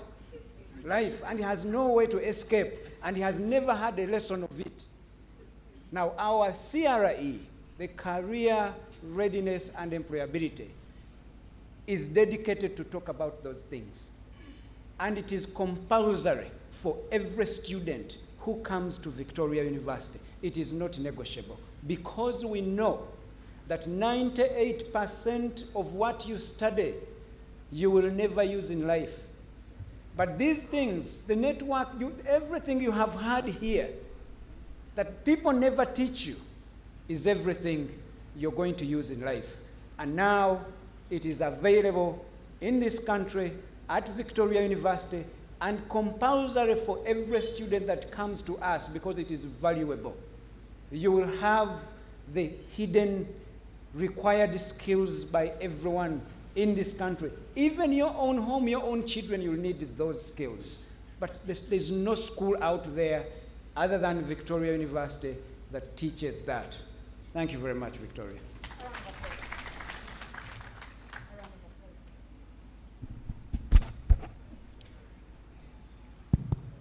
A round of applause one more time. Thank you so much. All right, we've run out of time, unfortunately, but I'll sum it up for you. Jacqueline Arinda talked about preparation. When you meet the president of Uganda today and he asked you, what do you want from me? What would you say? So preparation and take the risks. Simon told you unemployable. Your attitude is very bad. How do you change that? But then also maybe the degree didn't help. But how about you leverage on those who you met to tell you about the opportunity behind the door of somebody who you've not been able to meet? So make sure you leverage on the education despite the fact that it may not be helping. Harriet introduced a very interesting topic that I will never forget. Who are you? That is a very big take home. And Gloria said, even though the opportunity is as small as it comes, leave your mark. Ladies and gentlemen, that will be... Victoria. Yes. There is something, they called us here, and I don't want anyone to misquote me. So for that matter, they are from Giving Victoria University. 1 hour in this month, they will decide on the day. Send in your questions to them about this same topic. I'll come here for 1 hour because I know what it means to be lost. Thank you. Well, ladies and gentlemen, that is why we're here, Victoria University, and a round of applause for Dr. Lawrence Muganga for hosting us and doing amazing things and leveraging and championing education in our very own Uganda here. I will introduce my panelists one more time as they walk out. Professor Lawrence Muganga, you start first. He's a Vice Chancellor of Victoria University. Simon Kasate, my new friend, Deputy Director of Public and Corporate Relations Affairs at KCCA. Harriet Nabakoza Msoke, Human Capital Expert. And Gloria Nabasa, a round of applause, ladies and gentlemen. Yes, the lady who's leaving the mark wherever she goes. And Jacqueline Arinda, who is the CEO of Janda Coffee. I will introduce myself last because they said you have to know who you are. Victoria Bagai is my name. I'm a farmer, I'm a journalist, and I'm a loyal person. Thank you so much. A huge round of applause for our moderator, Victoria Bagaya, and all our panelists before they leave. Good afternoon, everyone. My name is Jackie Mutesi. I am a journalist with Next Media Services as well, and I'm going to be your MC for the rest of this program. I see a lot of faces, blank faces, and I just want to ask, by show of hands, who is a student here at Victoria University? Thank you, thank you. I want to ask you, what did you take away from the panel? What's something that stuck with you? Guys, please don't be shy. This is your career readiness employability program. I already have a job. All these speakers have jobs. This is your turn to speak. What did you learn? What did you pick up? What did you not understand? So can I start with you? What did you learn? What did you pick up? Stand up, introduce yourself, what you're studying, and what your takeaway was. Okay, so my name is Tekla Dada. I'm doing a course in nursing, and I learned so many things that I cannot just choose one, But some of the things that really stuck to me is the importance of character. I didn't know how important character is to get a job. I also didn't know how important it is to know who you are to get a job. I didn't know that success actually comes within. I had no idea. So many things I learned from, but I think those really stuck to me. Thank you. Thank you very much. Thank you. A round of applause for our brave nursing students. Thank you very much. I'm going to come up on stage. I'm going to introduce myself very quickly because this is not about me, this is about you. My name is Jackie Mutasi. I am a journalist with Next Media Services. I work on NBS as a business reporter. I was fortunate to be educated in the UK, even though I'm originally from Mitiana, born to Mr. and Mrs. Kaina Mula. Are you hearing the parents. accent? I hope you can focus on the content of what I'm saying as opposed to my accent, because that's just because of where I lived. It doesn't define who I am. So I want to, thank you, Shiba. I want to say something to what the speakers said. I was listening because a few years ago, I was sitting here. I was confused. I had a bit of job experience because in England, you're required to study from the age of 17, you study as you work. So I had a bit of work experience, but I still had no idea what I was going to do in my life. I was studying economics because I figured the fastest way to earn money is to work in money, finance. But that wasn't my goal. What I wanted to study was journalism. My parents said, no, if you think we're going to pay all those thousands of pounds for you to go and study being on a camera, you can forget it. We're going to study a sensible degree. And that's what I did. I went to school, University of Hertfordshire, 3 years, did economics and finance, got a job with Deloitte, which was internal auditing. And it was the most boring thing I have ever done in my life. Just thinking about it, I actually worry because it was so boring. So I quickly realized something. If I was going to work, or if I was going to do this for 25 years or whatever you're in employment, I had to find something I enjoy, something that I like, something that I feel like I'm working with my passions, with what I am, with who I am. So I moved on. I found a job as a wealth manager, client relations in wealth management. It sounds like loads of fancy words. It's basically a rich person, like Dr. Muganga here has a portfolio of his finances and assets. I have land here, I have investments here, and somebody manages their investments. So that was a bit more fun because I got to speak to people, I got to meet people, my time's up. Like I said, this isn't about me, but what I was trying to say is knowing who you are will serve you and it will propel your growth. It will save you years and years and years of trying to figure out how you're going to navigate in life. There's safety in numbers. It's so nice to sit here and there's so many people next to you. You're all in the same boat, you're all lost. Once you graduate, you're on your own. So very quickly, figure out who you are. And who you are is not where you come from. It's something that is inside of you. It's not your parents, it's not... My time is up, so I'll stop making this about me. I want to... Thank you very much. Let's give it up for Jackie Mutasi. Thank you. I didn't go to the UK. I went to Chadwick Namate in Entebbe, and Entebbe Secondary School, and in Kumba University. But I can speak this English. Thank you so much. Still doing the same thing. Thank you. All right. I want to take this moment to introduce... Are you an orphan for the Queen? Wow, I am an orphan for no one. I am Jackie Mutasi. For the Queen who died. You're an England person. Whether I'm a British citizen or not is another matter. All right, ladies and gentlemen, we are here to talk about Career Readiness and Employability Program and allow us to take your eyes on the screens as we let you know more deeper about the CR&E program and what it entails. Take a look. The working world. It's not just about having a degree anymore, it's about having the skills and behaviors that employers are looking for. But fear not, dear graduates, Victoria University has got your back. Are you struggling with basic skills like writing a report that meets your supervisor's expectations? Well, we are here to help you go from ha to wow. Have you ever shown up in an interview in your PJs? Don't worry, we won't tell. But seriously, we'll teach you how to dress for success and make a killer first impression. And what about those of you who confuse assertiveness with aggressiveness? We'll show you how to get your point across without making enemies. If you are the type of person who takes criticism like a personal attack, we are here to help you turn that frown upside down and use feedback constructively. And if you're feeling lost in the job market, Don't worry, we'll give you the tools you need to navigate the rough waters of job searching. Financial literacy? We got you. We'll teach you how to manage your money like a boss. And of course, we'll help you write a resume that will make potential employers swoon. With our Career Readiness and Employability program, you'll get practical workshops and coaching sessions to help you build your confidence, knowledge, and skills. And when you finish the program, you'll have the skills you need to succeed in the job market, which means you'll be the most employable graduate in the region. So come join us and be part of the creative and innovative minds that we produce through our program. Who knows, you might just be the next big startup founder. Victoria University is committed to providing you with the best possible education, and our Career Readiness and Employability program is just one example of how we are delivering on that promise. And when you're done, you'll receive a certificate of employability that acknowledges your readiness for the job market.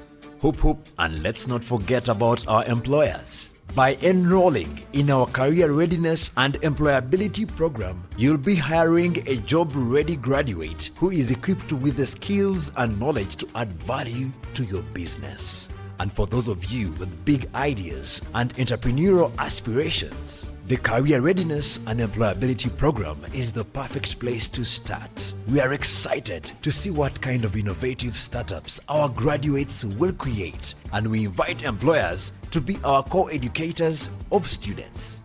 At Victoria University, we believe in creating a community that empowers both our students and our employers. So join us today and let's build a brighter future together. So what are you waiting for? Join us and let's turn your dreams into reality. All right, we can't say it any more better than that video, which is had in a very good narration. Lights on, ladies and gentlemen. Lights on. Okay, let me welcome the Vice Chancellor and to introduce our guest of honor to launch the Career Readiness and Employability Program 2023. Professor Lawrence Muganga, you're welcome on stage as we do the honors to welcome our guest of honor. A round of applause for the Vice Chancellor.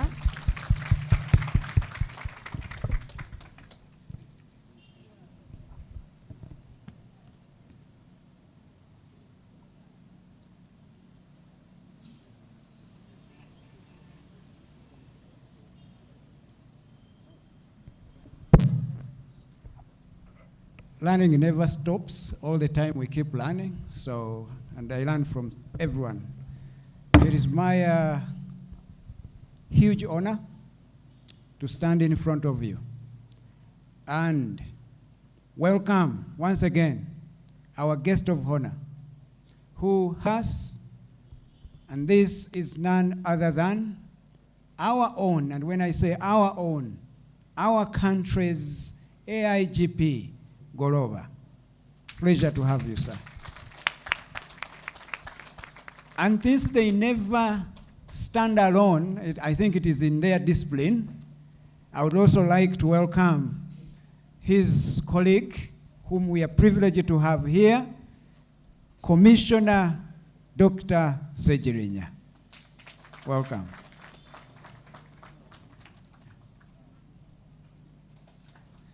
See how they are dressed very, very nicely.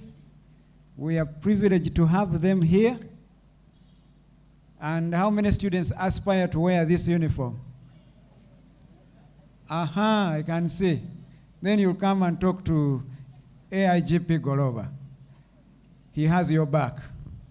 Thank you very much. Thank you, Professor. Like I said, I'm Godfrey Goloba, AIGP, and I'm a general also in the UPDF.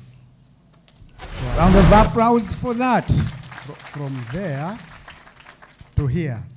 So thank you once again, and I take this opportunity to launch Career Readiness and Employability.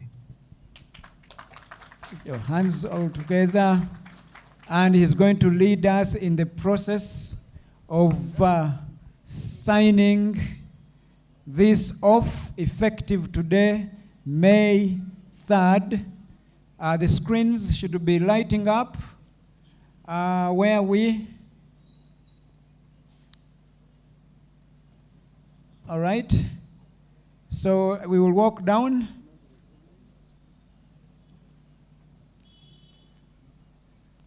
Okay, we will walk down.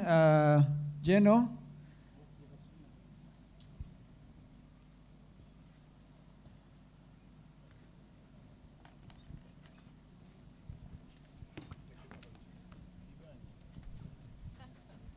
Not this one.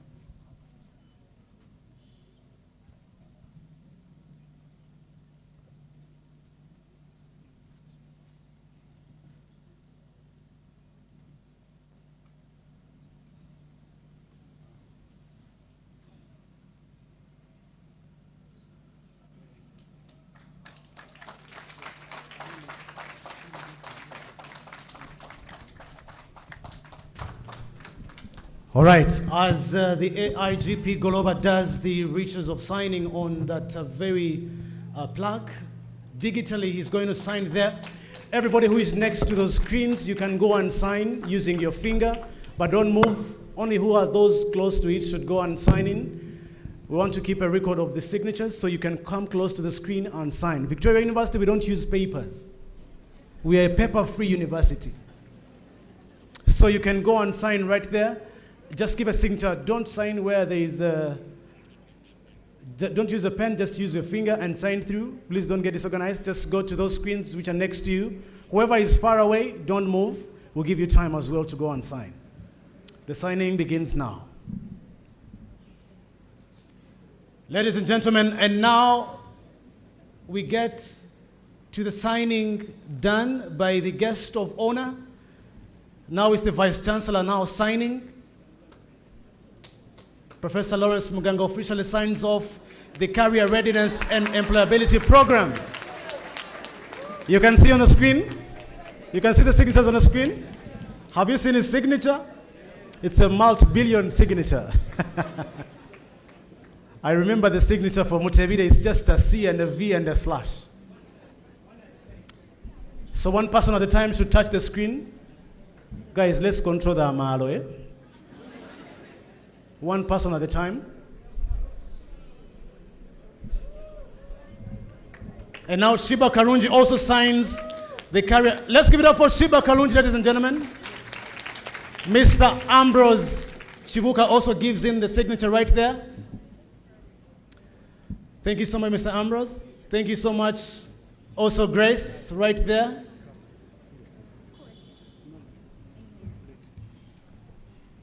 All right, ladies and gentlemen, what you're seeing in front is going to be a toast to the launch. Grace, thank you so much. We're having now the human capital expert also giving in the signature right there.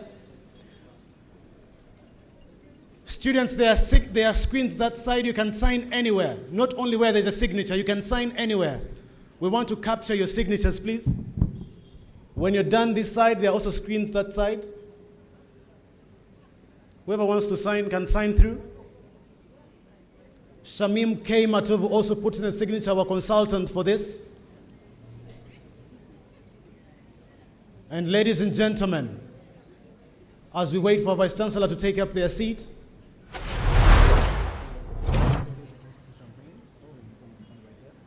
I want to call back our Vice Chancellor to the stage.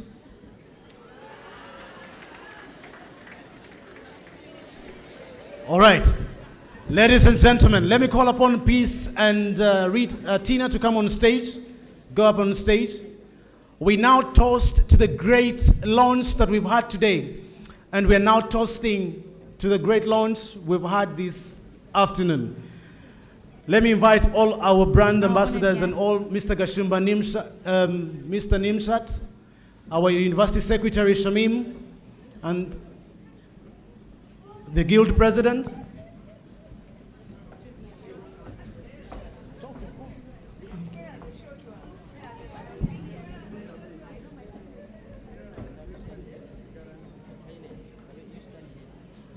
All right. We now, from the count of 3, 2, 1, we open up the bottles.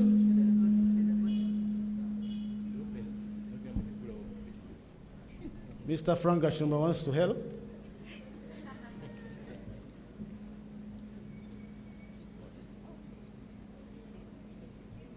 Peace, open up the bottle. Peace is scared of circumstances. Opening up a champagne is never easy.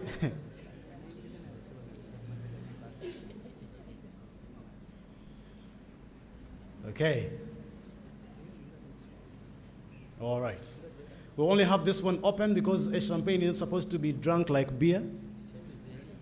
Very little. Pray for me. 3, 2, 1. Woo! A round of applause. Julius, shake the bottle. Just give them glasses. You pick a glass and we toast to the great achievement we're beginning today. Tina, you can now serve the guest of honor. Tina, serve the guest of honor. Are you guys done signing? Okay.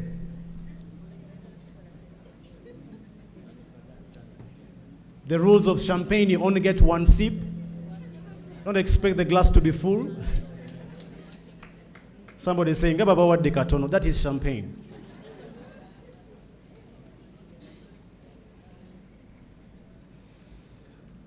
All right, ladies and gentlemen, we raise our glasses up. For those who are not having them, you can raise your phones. Let's take this video. We now toast to the great achievement of Career Readiness and Employability Program launch. Cheers. Cheers to the great honor of having this program launched at Victoria University. For the ITEL, you can't record. iPhones, please go ahead. Thank you so much. All right. Ladies and gentlemen, you can now take up your seats.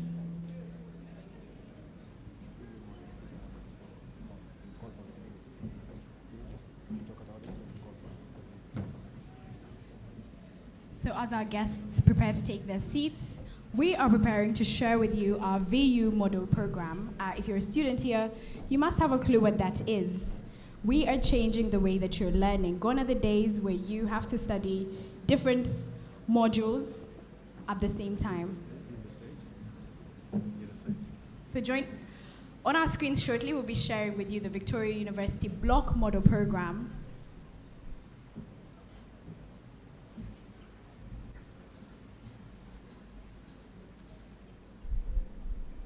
Ladies and gentlemen, we now take a look at the VU Block Model Program. We've been teaching the same way for hundreds of years now. But the world around us has changed, and along with it, employer and industry needs have hugely changed and will not stop changing. So at VU, we changed the way you learn with our Africa's First VU Block Model. Traditionally, you juggle the demands and deadlines of 6 modules at once. Instead, the VU Block Model has you focus on one module at a time. Each year will be broken into 3 semesters, and we call them trimesters. Each trimester will be broken into 4 blocks, which run for 4 weeks. You focus on one module in each block, completing all your assessments before moving on to the next module. So, instead of this, the VU Block Model looks like this. Students have greater focus, learning one thing at a time, and no interruptions. Studying in smaller or more collaborative classes, students only attend class 2 or 3 days per week only. So, you can still focus on other important activities in your life. The block model offers student predictable future. With the introduction of the VU block model, student success is soaring, with a pass rate of over 97% for undergraduate students and more than 70% receiving grades at distinction level or above. VU students are also more engaged and satisfied with their university experience. Employers are noticing the difference, and soon they'll be ranking VU to be #1 in Uganda for employability. So, when you study under the VU block model, you know it's proven to give you the support and skills you need to succeed, not only in your studies, but in your career. Victoria University is leading an education revolution, and we are restoring the higher education promise with a new way to do university. Join the revolution. Choose Victoria University. Make Uganda better. Ladies and gentlemen, a round of applause for Victoria University and everybody who put across. There's a gentleman who is unsung hero. He's called Brian Wamundanya. He put across all this content for the university. Brian, wherever you are, I would like to appreciate you so much. That standing ovation is for you from the Vice Chancellor, Brian. And we appreciate you so much for the creativity that you put in this work, and nobody else would have done it more better than you did it. Ladies and gentlemen, that's the VU block model. There is no need for you to study for 5 days in a university like Victoria. You have 2.5 days or 3, and then some days else you'll go and be at work elsewhere. Yeah?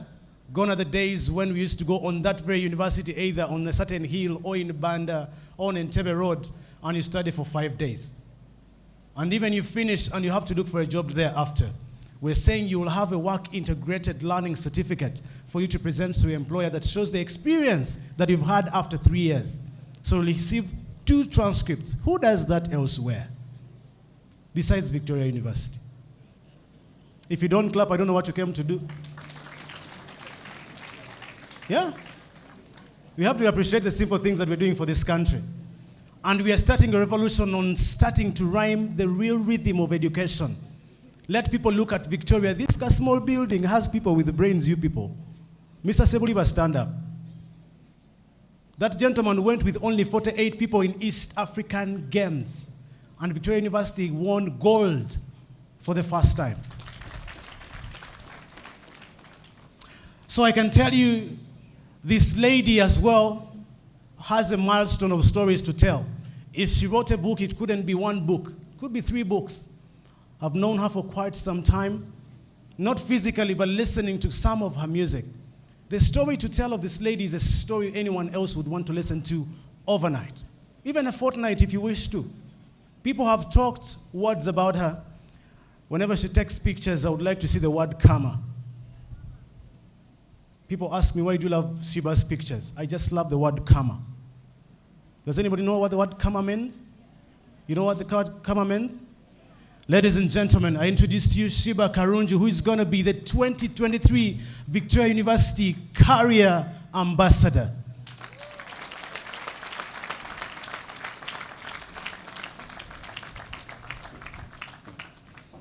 Shiba, you look nice in Deep's color, but you'd have looked more better in Chad Dondo Plot 10.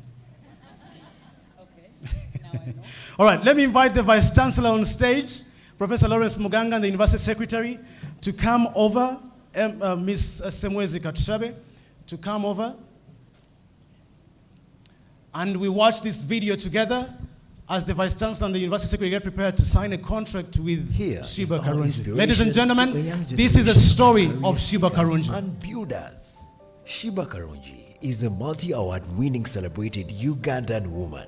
Not only is she a music mogul, but also an entrepreneur, a woman activist, philanthropist, actress, performer, and so much more. Shiba was raised in an underprivileged environment by her single mother, Miss Edith Kabazungu, in Kawempe, a division of Kampala, the capital city of Uganda. She is the last born of 7 children.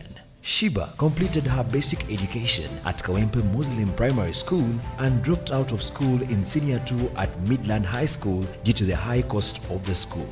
Self-driven as she was, she made a turnaround into becoming one of the most powerful women in Uganda and Africa by using her voice and talent. In 2004, she joined a professional dance group called Stingers. 2 years later, she left to join a group called Obsessions Music Group, which needed a third performer and singer. They became the quickest trending trio singers in Uganda. After recording 2 songs, she left the group for a solo career in music. In 2014, at the young age of 20, she released Kunyenyeza, her first official single produced by Washington with the writing credit from artist Cindy Sanya. She continued to pursue her talent and released more music like Bulichenkola featuring vocals from KS Alpha and Baliwa featuring Coco Finger. It wasn't until Automatic, a song written by Caesarman, that her solo career got ignited. Also in 2014, she released her first musical project, Ice Cream, a 5-track EP which contained hit singles Ice Cream and Jordan. The EP was well received and led to her nomination of Best Female Artist in the 2014 and 2015 High People Music Awards. These achievements kick-started her career as a multi-talented star. Shiba Karungi is now a top artist in Africa. She is a mogul in her home country as one of the most celebrated and successful female artists in Uganda. She has over 100 released singles, 50 plus music awards, and a massive fan base, the Shibaholics, with followers all around the world. Shiba has performed in over 20 countries outside of Uganda. Countries like Burundi, Canada, USA, UK, Nigeria, Kenya, South Africa, UEA, Rwanda, Amsterdam, Turkey, Australia, to mention but a few, and also represented Uganda in the Coke Studio in 2017 and 2019. Some of her notable nominations include Best Video Africa in the Mamas 2016, Best Female East Africa in the Nigeria Entertainment Awards 2017, Best Female East Africa in the Afrima Awards 2019, 2020, 2021, 2022, Best Female and Best Ugandan Act in the Mamas 2020, Best African Act in the MTV EMS 2020, Favorite African Act Star in the Nickelodeon Kids' Choice Awards 2021, and Best Female East Africa in the IUSA 2019-2020. Shiba Karungi also started a multi-business company, Shiba Establishments Limited, to empower the youth, women, and steer social entrepreneurship in Uganda. Its core value is to provide quality services, products, and opportunity for all Ugandans, especially the underprivileged youth and women. Holic Sanitary Pads was started to manufacture and also distribute sanitary pads. Red Events Management Company is under Shiba. The Red Terrace Bar and Restaurant is owned by Shiba, and also Queen Kama Cruise, luxurious boating experience. Most followed female Ugandan artist on Twitter. With such a successful career, she's an inspiration to many, and so is her great philanthropy.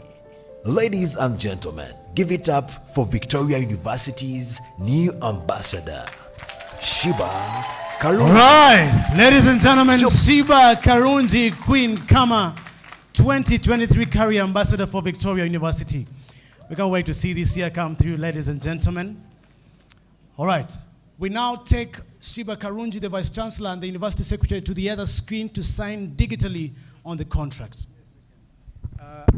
Ladies and gentlemen, our guest of honor, you have seen so many changes we are bringing to this university.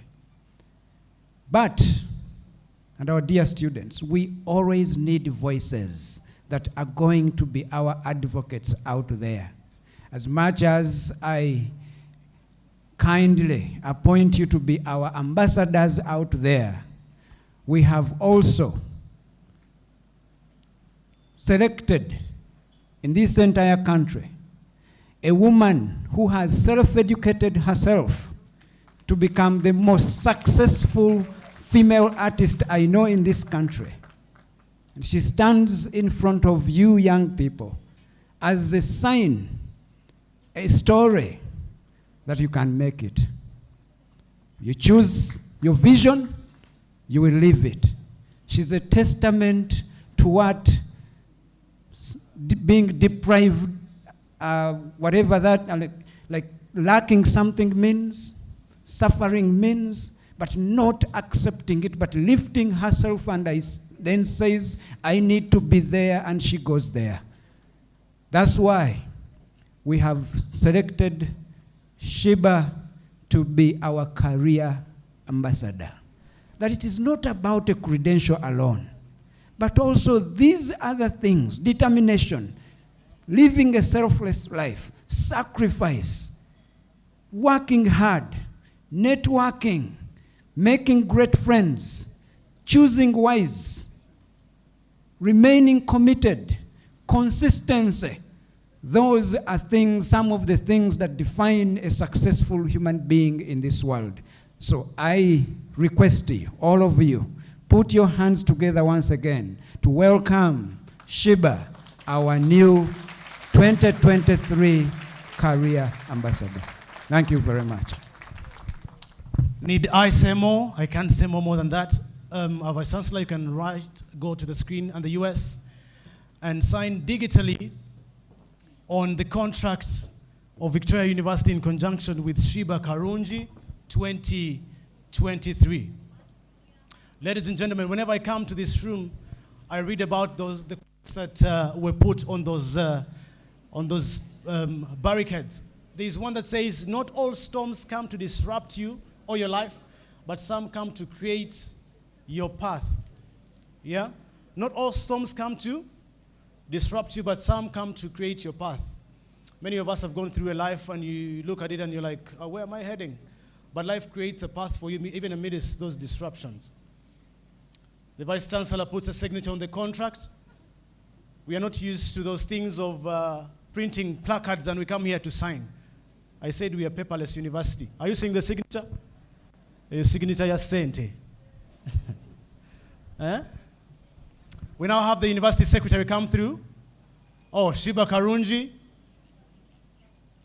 Sheba, is that all? Okay.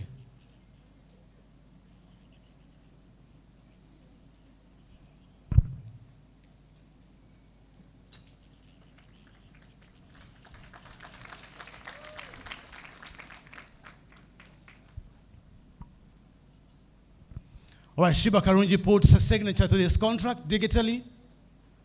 We now have the university secretary now putting her last signature. Without the US, this contract is null and void.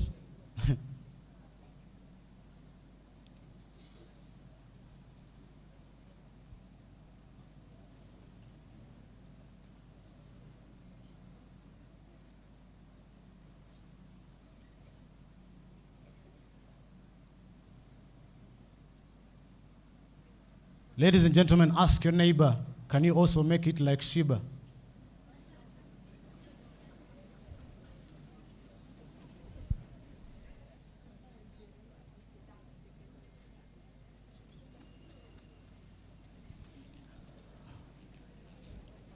All right, the US hugs daughter, Sheba Karungi. A round of applause for the contract signed, ladies and gentlemen.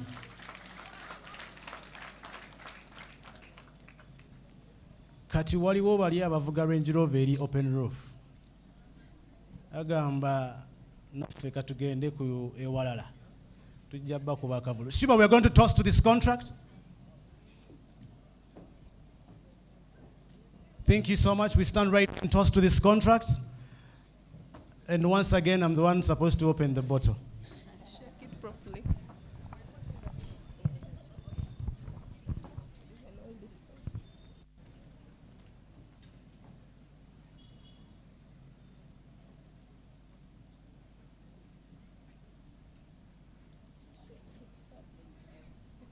Should I shake it?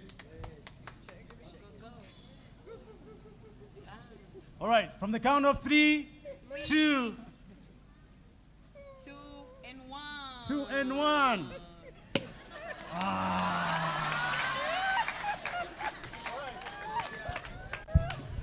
We toast to the contract signing.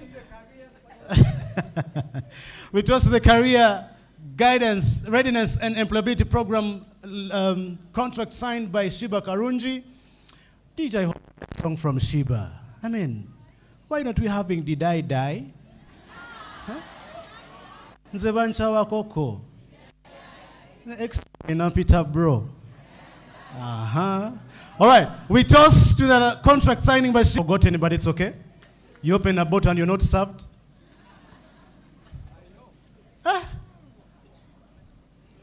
But it's okay. Huh? Mbatadde. Munyoka waindi kamwe. Nange nkazize. It's okay, it's okay, it's okay. Enough, enough, enough. I may start speaking words I don't know. All right. Ladies and gentlemen, Jackie Mutesi. Yeah, we are done. Let's now hear it from the career ambassador herself on what we should expect from the Queen Kama and what does it come with to be a Queen Kama, an ambassador as well. You can imagine. Shiba, you stopped in senior too?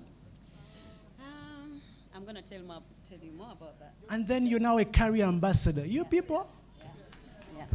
Thank you so. All right, a photograph, Shiba first. Manyi bansasudde kwogera so.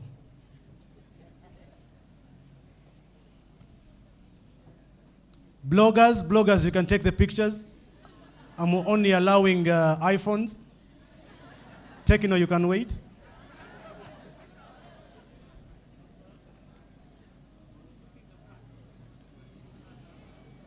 You tell the gadgets, eh?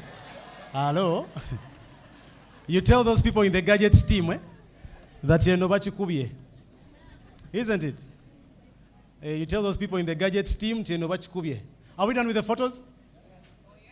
All right. We now give a microphone to Shiba Karunji, the career ambassador for Victoria University 2023, to tell us a story and what we should expect from the Kama world. Shiba Karunji, you're welcome. You want to use this or this? Thank you so much. Greetings, ladies and gentlemen. Oh, protocol observed. I can't believe I know how to say that. Yeah, let me sit down because I want to be comfortable enough to talk to you so that you feel me. Yeah. So my story, this career readiness and employability is me walking. If it was a person, it would be me walking, because nobody taught me anything that I'm making money out of right now. Nobody. I just learned by myself. I'm a dropout. I was brought out by a single mother. Mchala kabazungu. Can I use this?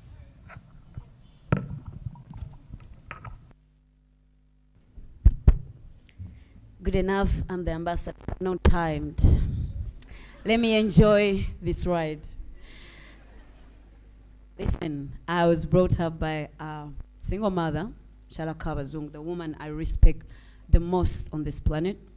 And she taught me how to respect every woman on planet because of her resilience and power. My story is deep, but today I'm gonna just keep it simple. My mom couldn't afford anything. I'm not talking about broke when you can afford salt. I'm talking about broke when you can't afford salt. That kind of broke. You can't afford salt. You keep asking for salt from the neighbors, and it's embarrassing. I don't like going to Kawempe right now. Why? I'm building my mama in Mitiana, because in Kawempe, I feel ashamed. Even when I become who I am today, I still feel the shame because I was stripped naked because of poverty in my family. When you're poor, you can tell from the community that you have zero respect. I know that because I was poor, and now I'm who I am. I know the difference. I see how people talk to me now that I have some money. And then I remember how people didn't see me at all when I was broke. Moral of the story is, you need to make money. That's it. My mom couldn't afford to pay my school fees, so I dropped out. I'm the last born, but I'm the chosen one in my family. I'm the blessed one. I went back. This is the thing about me being me, why I just want to tell you my story so that you can pick out so many things you can be inspired with. I left home at 14 years old. Sorry, I'm an ambassador to Westlake Water, so yeah, I don't want to be sued. I'm all about my money, you know. So my mom is a tough cookie. She was a single mother. She didn't have time for love. So the love that I know, and the love that I give you, and the love that I give each and every one, it comes from the love I have for the things that I want to do. I want to change the world. I want to empower women. But how can I empower women? I have to first empower myself. So now that I empowered myself and I taught myself English, I couldn't speak English. I couldn't speak one sentence in English. When I talk about dropout, I'm not talking about dropping out in Budo SS. I'm talking about dropping out in Kaimpa Muslim government school. I used to go to school barefoot. No, that's the kind of poverty I'm talking about. To an extent, right now, no one can relate, right? I know. That's how life is funny. So it doesn't matter where you come from. You can make it anyway. I'm just going to tell you some of the things that have made me who I am. Patience. Patience. I started dancing at 14. It took me 6 years to make my first hit. But I was doing each and everything I could in this very man-owned country, because it's all about, man, can you do this? Can't do this. You don't have money? No, you can't do this. And I didn't have money, and I was a woman. And every man looked at me like, okay, she's young. That's all. And every woman looked at me like, why are you here? Why are you in my church? Get out. I spent the whole year on street, sleeping in church, sleeping in, doing different things, cleaning houses to get something to eat. Why am I telling you this? You can make it, but first things first, you need to believe in yourself. Believe in yourself. The whole country told me, no, you cannot be a singer. No, you can't sing. That's it. No handouts, no rich dad. Unfortunately, I didn't get the chance to have a father in my life, knowing that he was dead. He just died a few years ago. He was alive. But I didn't get the opportunity to have a father in my life. But guess what? I became the father, my own father. I gave everything that my father should have given to me and my mother. I'm building my mama house. I'm giving my mom everything that our fathers couldn't give her. So you can give your mom the dream. How do you give your mom your dream? By working hard on that vision. Have a vision. And don't get off your vision. I had a vision from the word go. I was a dancer, and everybody said, you can't do this. And in my mind, I was like, the day I'm a superstar, when I'm a superstar, because I knew it was going to happen. Deep down me. Till today, I'm not where I want to be. I want to go perform on BET Awards. I want to win. And as long as I'm still breathing, I won't stop until I get it. Resilience, patience, love, passion. What drives me is passion. Apart from the 5 minutes that you see on video, the video shoots that we shoot, you see only 3 minutes. Sometimes we shoot for 4 days. We shoot today, you shoot the next day. From morning up to morning, you're shooting. And you spend a lot of money. Mind you, this is a game that you're not sure that, you're not buying water to sell water, no. Zala, tomanyo babigenda na kola. You're investing in something that you're risking. So do not be afraid of taking risks, because you never know. You might take 1,000 risks and they are all risks and you fail, and then this one risk that you take makes it happen. So take risks, stay patient. It doesn't happen Rome wasn't built in one day, my sisters and brothers. It took some time. Be patient. Stay humble. It's very important, because as long as you stay humble, you'll be able to learn and relearn. The whole idea is learn and relearn, learn and relearn. Right now, I'm teaching my mother some things. I'm like, Mom, it's no longer working in this generation. And we take like an hour, and I'm arguing, and she's arguing until she understands me. Why? She has to unlearn certain things. We can teach our parents to unlearn certain things, but you cannot teach them to unlearn things you don't know. You have to go and educate yourself about things to teach others. I wasn't educated. Everything I knew, I went to Google and YouTube. I watched the most powerful women. It depends on what you feed your mind. What do you feed your mind? You feeding your mind with TikTok is okay for 10 minutes. But you can't feed your mind with TikTok 24 hours. I will take a very beautiful picture and we edit it and I put it there. My stomach is stacked. You can't see my fatness. But guess what? You have to work out. Because when I find you and I meet you in person, you're not healthy. And it's not just your physical, but you're not healthy. So you might impress the world with the illusion, but how about the reality? So social media is an illusion. You need to choose wisely the lines. There's a thin line between reality and an illusion on social media.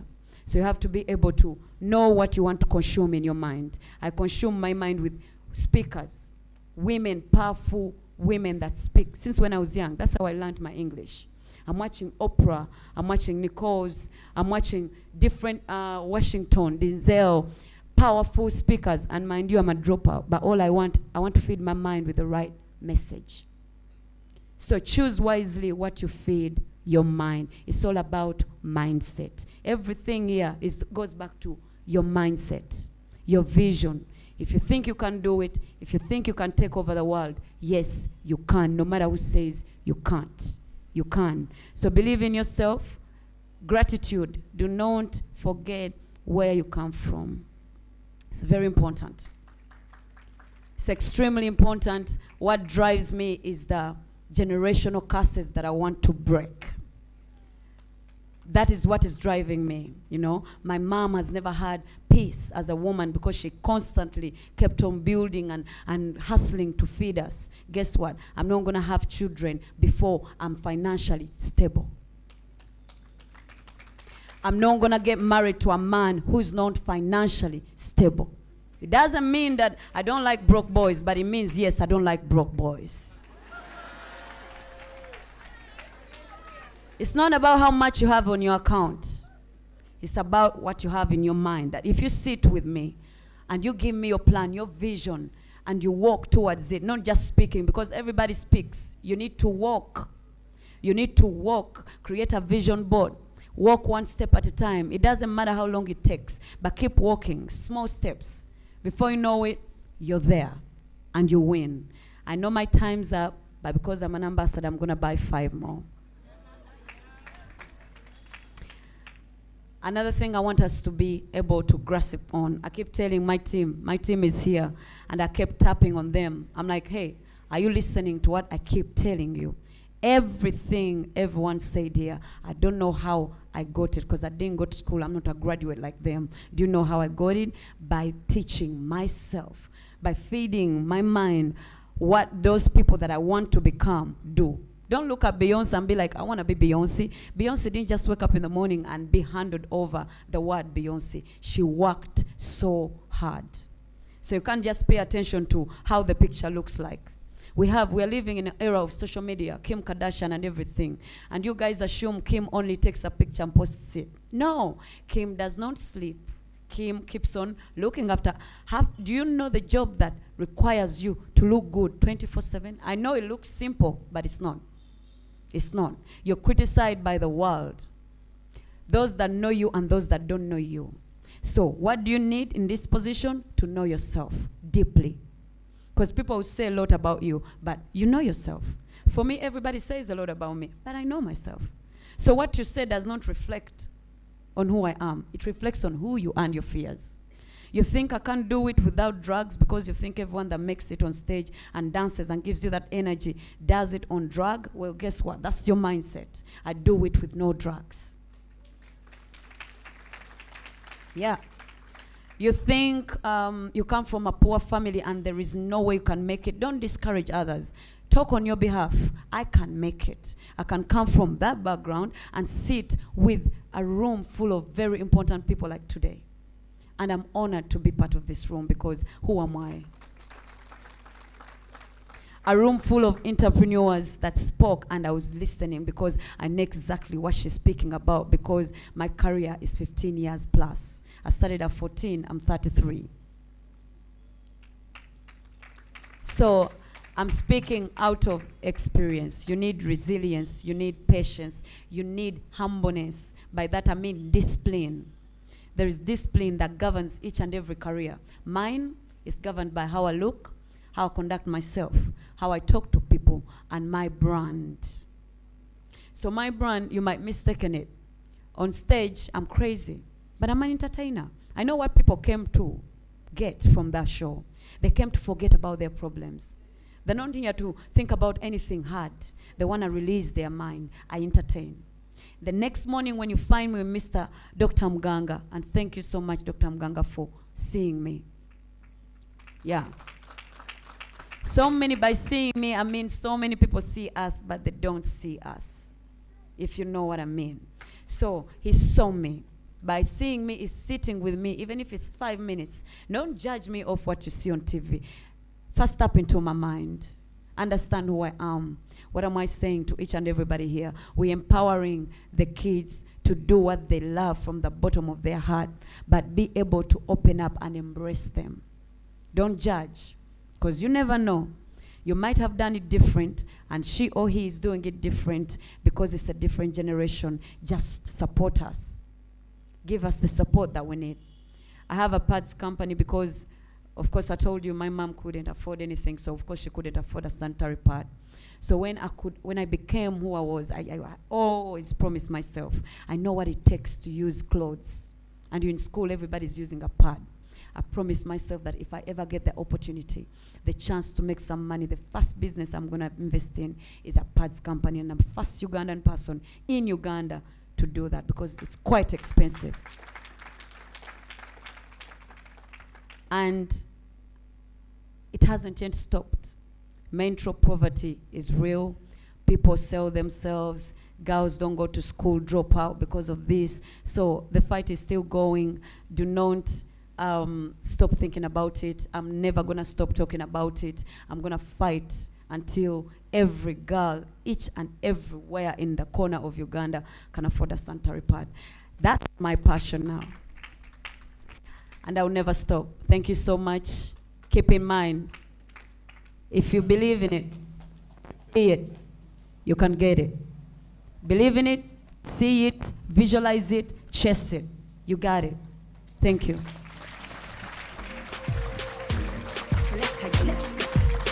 Ladies and gentlemen, hand clap for Shiba Karunji.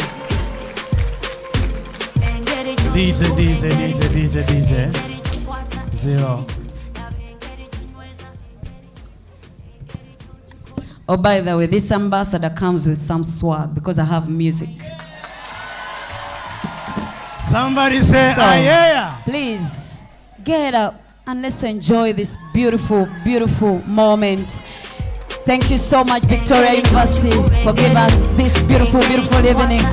Let's rejoice this moment as I sing for you one beautiful song. DJ, let's sing Mwomya. It's the latest. Tuwome sobulamu. Thank you so much. Thank you, Dr. Mganga, from the bottom of my heart for believing in me. Thank you, Victoria University. And to each and every woman and gentleman out there, I love you too. I feel that you love me. And all I want you to get from me from today onwards, doubts are okay, but you can. Even me, I doubt myself sometimes. So it's okay to doubt yourself, but you can. DJ, did you get the song? Let's get it. Let's get it. Thank you, everybody that flew from other countries to come here and embrace our day. Thank you so much. DJ, na ye DJ. DJ is okuta vibe water. But anyway, we won't die. I want you to work so hard that one time you just ask people that everything you said, I was this, I was that, and I was that. Did I die? Hey, anybody from Victoria University wants to join me? Engeri Jachiko, Engeri Jumkwata, Engeri. Come on, guys. Come on. Oh, Engeri. Oh, man, Engeri. Engeri Jumkwata, Jumkwata. Boy fire, oh, give me fire. I love fire, oh, boy fire, oh, give me fire. Love fire, oh, mama, boy, kalanyo mabade. Oyagala no kusinga ko my daddy. Hey, nachuka se wankuba mutima gwange. The way you do me, baby, pisanzo. Kama toka pasati, nze naona kagali, nze jagala nze kwa mbali. Oh, nga shining gamu bula gobo. Ola ka diamond, no nobody, oh. Boy fire, I love you too. Give me fire, I love fire, oh, boy fire, oh, give me fire. Hey, guys, I want you to shake a bit. What are we on? Shake a bit, man. Move. Get your body to working. Get your body to working. Get your body to working. Thank you so much, guys. Let's see your hands up. Clap for yourself, guys. Thank you so much. Have a beautiful day. Ladies God bless and you. gentlemen, give it up for Sheba Karunji. Is that enough for our career ambassador? Microphones up, microphones up. Give me some hype. Let me help you, Sheba. Thank you. All right, ladies and gentlemen, give it up for Sheba Karunji one more time. Now, those of you seeing Sheba for the first time physically, thank you for joining Victoria University. Where would you have gotten her? I've seen people removing iTales videos. And I'm like, okay, that is VU for you. Yeah? Ladies and gentlemen, let's welcome Conan Businge, the head of marketing and student recruitment, to take us through why you need to be part of our overseas investment program and all that it takes to be part of it. Thank you. Thank you, my brother, Julius Wichana. The guest of honor, the IGP, Brigadier Gilbert Golova. Godfrey Gorova. My apologies. Thank you so much. And Geno. Yeah, true. Every brigadier is a general, right? Geno. Major Geno. Major Geno. Afande, thank you so much for being here. We welcome you to this event. Thanks so much for sparing time. Now, protocol observed without really going through the entire protocol. By name, I'm Conan Businga. I'm head of marketing and students recruitment at Victoria University. In 1 minute, you've realized that there was need to change the narrative in this country's education. Now, as Victoria University, we decided to be very intentional. From the way we teach you, from the way we admit you, from the way we talk to you, nurture you, mentor you. Most of you have gone through universities in Uganda, have a master's from one of the universities in Uganda. I can attest this is not even 2% of what they gave me. How I wish this came in my time.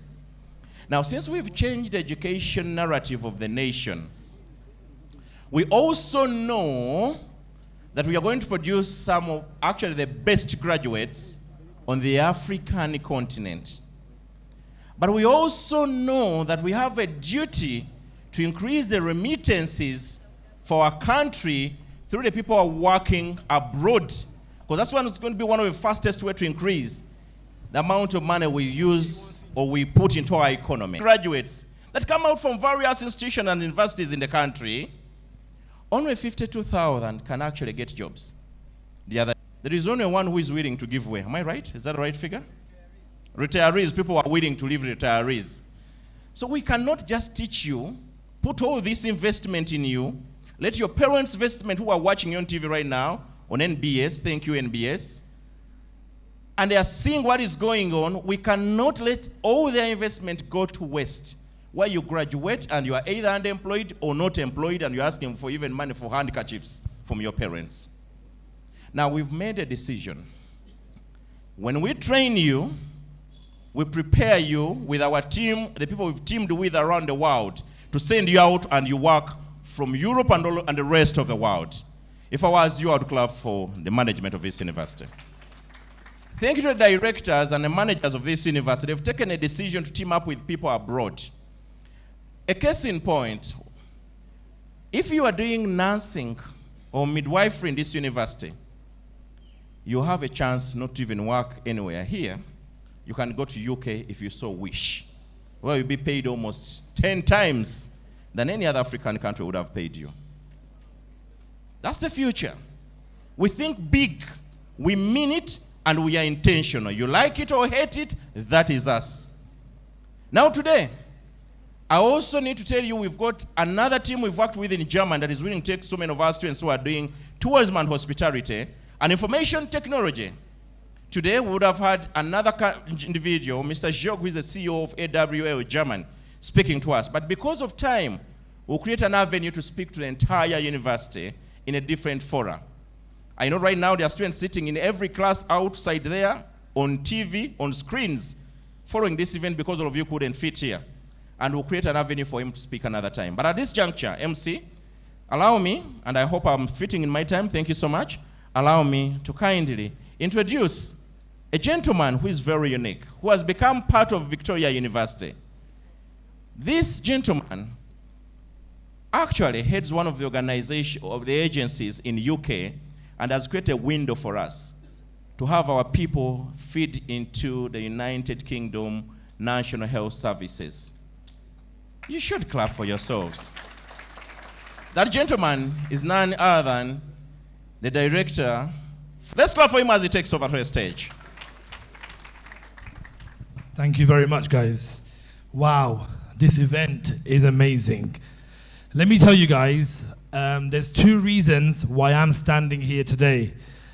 I'm going to blow my own trumpet. I could have gone anywhere in Africa and done this. But one, my dad was born in Africa, Uganda. And I've brought him back with me after 51 years today. He left in 1972, and I brought him back today because I've I've teamed up with Victoria University. Secondly, the reason why I've actually teamed up with Victoria University is because they've got such a passion for people. Other universities around the world, all they want to do is make sure you graduate, get that piece of paper, and goodbye, find your own job. Nuh-uh, not at Victoria University. Over here, it's not just bums on seats. Over here, it is actually finding a career for yourselves. So, let me introduce myself. I'm Nishant Mamtora.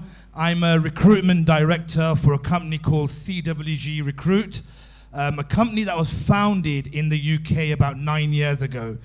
We are now a global presence in Africa, in India, Pakistan, to supply nursing staff, doctors, pharmacists, opticians, and also dentists, which me direct you back to VU. We are a team. We are not a partnership. We are work together. Let me just tell you guys, to work in the UK as a nurse, you know, whatever degree you do over here as a nurse, a diploma, a bachelor's, whatever it is, there's 2 things when you leave this country to go and work in the UK. You need to have something called the NMC, leave university, that will for the NMC working visa for 5 months. And the only reason why they only give you accommodation for that doesn't stop there, guys. As I said when I introduced myself, we are a global recruitment agency, and we have positions all around the world. Just before I go on to the other opportunities that we have all around the world, this NHS contract we have, VU's admin team, quick we are, number first, and to register, contact them. Let us see the opportunities that obviously we're bringing to the table. We will have, guys, you are over to a different country. But as all of the speakers have said, do not forget your country. Make your country proud. Not forget your roots. Again, look, like I said to you guys, the reason why I'm standing here, and I'm not blowing my trumpet, these are my roots. My dad may have been chucked out in 1972, but I have brought him back today. Yeah? And guys, wherever you go in the country, home is always going to be home. Yeah? Look, the whole world is like, in the UK, the reason why there are vacancies for nurses, doctors, because they want to spread their wings, go to other locations to go and try it out. Again, same way in Uganda, people want to spread their wings and actually go to the UK and work. And the only reason why the UK government allows this to happen is because there's a shortage occupation list in the UK that is given out every year to say there's the shortage of nurses, doctors. Listen, we're not going to be only stopping at healthcare. In the near future, we'll be doing different sectors as well.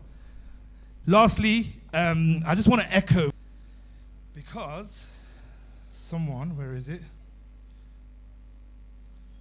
Someone sent me this morning, okay? Oh God, where is it gone?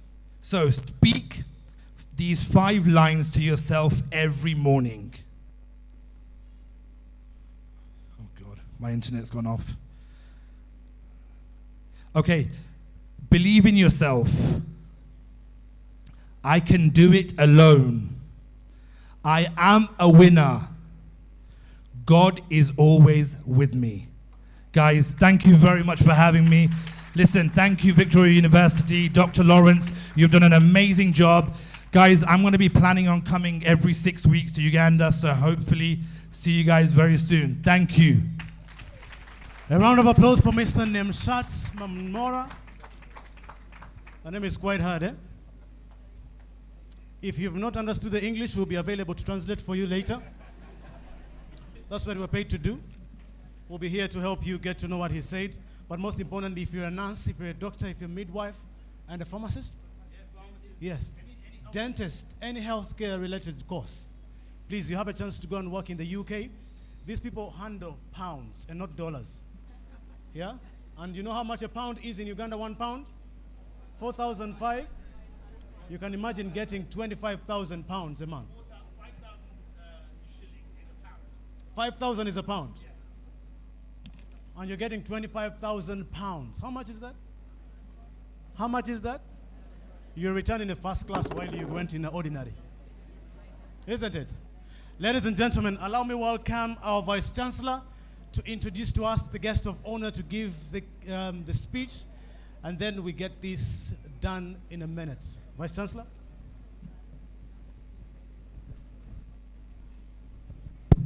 I thank you very much, MC. Ladies and gentlemen, we can always applaud everyone and we forget the MCs. Put your hands together for Julius Ruchana. Julia, and then put other hands together. I know you have only 2, but put them together again to thank Jackie Mutesi. I can't see her around, but thank you, both of you. You've done an incredible job.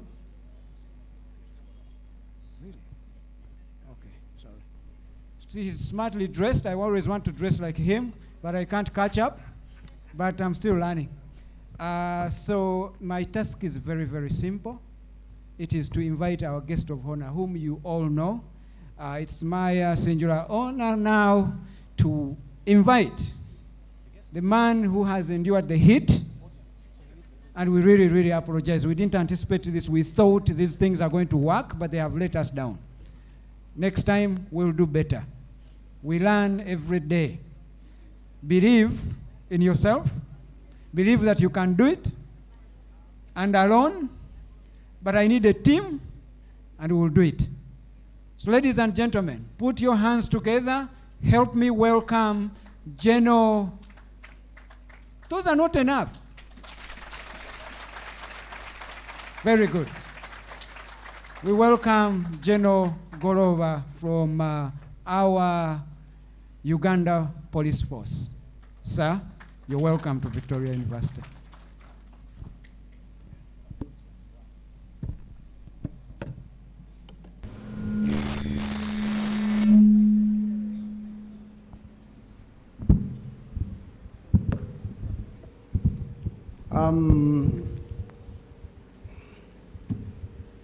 The Vice Chancellor, the representative of the University Council, please allow me to ride on the lineup of guests and the panelists that have been introduced so far.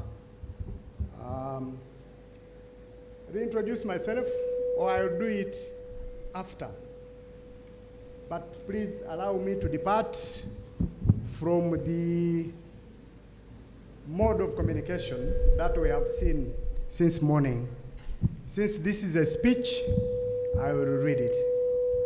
And thereafter, maybe I will tell you a small story on how I have come to be. Thank you.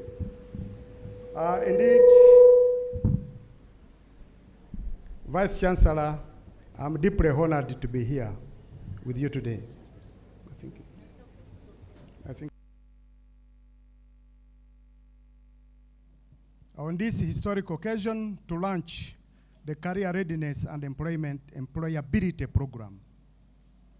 Victoria University's 2023 Career Ambassador, the Victoria University Block Model, which I have liked, and the Overseas Job Placement Program in the United Kingdom and Germany are all testimony to the fact that the country is heading forward. Indeed, I am thrilled to be here as a witness to the launch of these 4 exciting programs that significantly impact education systems and the future of our country and indeed the East African region. Victoria University is a distinctive player in the education sector in Uganda, focusing on new opportunities to serve our society. The role of the university is to transform higher education systems to meet emerging challenges of the times and the future by going beyond conventional approaches. Victoria University is a fitting description of how universities in Uganda and worldwide must respond to the new economy and associated trends, such as digital disruptions and radically changing labor markets. As a human resource development expert, I'm a trainer. I'm a teacher by practice, not by training, who also deals and helps placing people in the working environment. I advise placement committee on who to place where. I must remind you that the universities must undergo a revolutionary change to stay relevant. And quite puzzling, many universities have been teaching the same way for hundreds of years now. But the world around us has changed, and therefore we also need to change. Employers and industry needs have highly changed and hugely changed, and will not stop changing from time to time.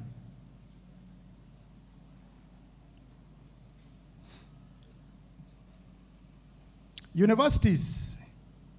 university is reducing very quickly. I mean, the education, the formal, the way they teach is changing very quickly and reducing the way they project their students. In short, the rapid dynamics we see with the digital technologies renders traditional approaches to qualifications and pedagogy obsolete. If we continue teaching the way we teach, we are bound to render our students or graduates jobless, not fitting into the world. I'm happy that Victoria University is changing that.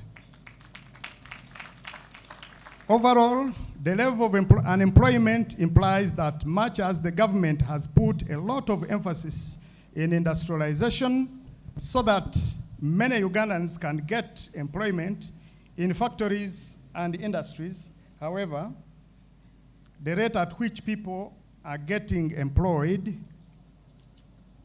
remains drastically low in a country characterized by a mismatch and underutilization of the existing labor force. According to a study by Frederick Ebert Foundation Africa Department, the employment crisis in sub-Saharan Africa is worsening. Some 20 million SEC jobs or employment are available in rural and urban areas every year. Uganda is another example of the large gap between job supply and demand. According to the various studies in Uganda, about 400 Ugandan graduates enter the job market each year, competing for only 52,000 available formal jobs. That is, the assumption is every year about 52,000 employees retire. And that means you are competing for this. So we must realize that the traditional and unusual education which most of us undertake no longer serve the purpose in this country or even in the continent and elsewhere. What is saddening is that some universities and professors do not see this point of argument. They imagine we are just playing for the gallery. Indeed, we are not. We are not there. We have an academic crisis with several institutions offering outdated graduates, and we must start finding solutions for this problem. The programs we have launched today at this Victoria University reinforces authenticity for students, influencing them to be globally relevant and impactful academically, and in their contribution to their society's well-being. These programs are testimony to the university's unwavering commitment to being recognized as one of the top innovation universities in the country, within the region, and indeed the world.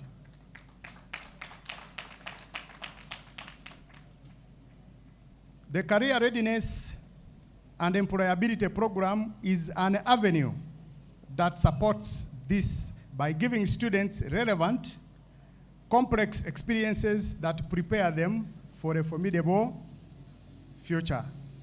The Career Readiness and Employability programs focuses on experiential and work-integrated learning, where students can learn by doing real job placements that last throughout their areas of specialization. Study tours, exchange programs, creativity, and expert mentorship to those, or for those with the life-changing ideas to turn into innovation and startup, generating more jobs.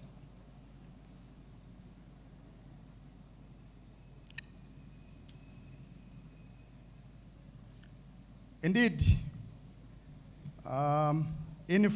students in finding the right careers for focusing on their strengths and what is important to them, thus producing outstanding employment-ready graduates. Are you ready? Are you ready, students? And those who have just graduated, are we ready? Okay. Some of you say yes. Some of you are still doubting whether they are ready or not. Moreover, the university continues to attract partners worldwide, leaning into our internationalization pillar that supports our quest to build a distinctive future. This initiative will open up the students and graduates of the university to greater opportunities for global advancement and access to a wider labor market. Today, we have also launched the overseas program, as the previous speaker has said, for our graduates and students. Nursing and midwifery have secured companies abroad that are willing to employ them or you as soon as you graduate. And some of you will travel in and out of the country during the summer season to work, at least to find something to do out there. At this point, allow me to reintroduce the university's 2023 career diplomat, Sheba Karungi, whom indeed the professor has known for a long time in her music career. For some time, I have been listening to her music, and I think until last Friday at some function when I saw her. So I'm seeing her for the second time. I want to say in my life. Yes, but I love her music. There's no doubt about that. She Indeed, she has been consistent, like she has said, from dancing to miming to what she is. What I can just say is that she's a Ugandan star. People talk about heroes and people talk about dead ones, but she's a Ugandan hero. Yes. As we launch these 4 innovative programs, we recognize the importance of investing in our students' future. We live in a rapidly changing world, and our universities must keep up with these changes to equip our students with the necessary skills and competencies to succeed in their chosen career. Through these programs, our graduates from Victoria University will have the opportunity to learn from industry experts and gain valuable experiences while studying. These programs will enable you to develop practical skills, including problem solving, teamwork, communication, and critical thinking. I'm indeed delighted that these programs also promote entrepreneurship, innovation, providing students with the tools and support they need to start their own or create your own jobs. At this point, I urge you, all the students here today, to take advantage of these programs and seize the opportunity they provide. You will succeed through your commitment and hard work, and Victoria University is here to support you at every step. Finally, I wish to thank the government of Uganda for letting universities like Victoria University establish a new paradigm of higher education for our graduates. Why should we fly our children, Kenya? People want to go to the American university in Kenya, Nairobi University, when we have universities like Victoria University here, which can enhance your opportunities. They will see your talent and develop it. I also wish to thank the university's Vice Chancellor, Professor Lawrence Muganga, the university director, the Rupaleria family, the council, and the entire management of this university and staff for standing tall to fill the void of quality education in this country. Thank you so much. Special thanks also go to the students who enroll here and don't behave like me or my sister here, Sheba, because of different challenges, drop out. Yes, who have persisted and finished. So congratulations. Indeed, together we can transform higher education and create a better future for all of us, for our country. As we say, we are the university of you, right? And indeed, this is the university for us. Thank you very much. That is the end of my speech. I now wish to take 1 or 2 minutes to talk about who Goloba is, like some other people have done. What is my trick? I am Brigadier General Godfrey Goloba, Assistant Inspector General of Police for Human Resource Development at the Uganda Police. I come from Wobulenzi. I don't know how many people come from Wobulenzi, Luwero district. And that is where issues started from in the 80s. I was just entering secondary school, and one time a sergeant and a corporal came to the school and made all the allegations that they wanted to make, and finally the sergeant declared the school closed. And that was the end of education for me, for that time. But as it were, as I grew up, I wanted to be an officer in the UPDF, okay, in the army. That time it was not UPDF. And I was also told that during my childhood, all my toys were about soldiering and things like that. And true to that, I followed through. I persisted. When I decided finally to join, the Bush War, what the hell? So I didn't say anything. I went away from home and disappeared. Yes, because he didn't like what I had become, but he didn't know, and unfortunately, he has not seen who I am now. Yes. So when I disappeared for 2 years, I had worked for a person who didn't know how to write his name at all, completely nothing.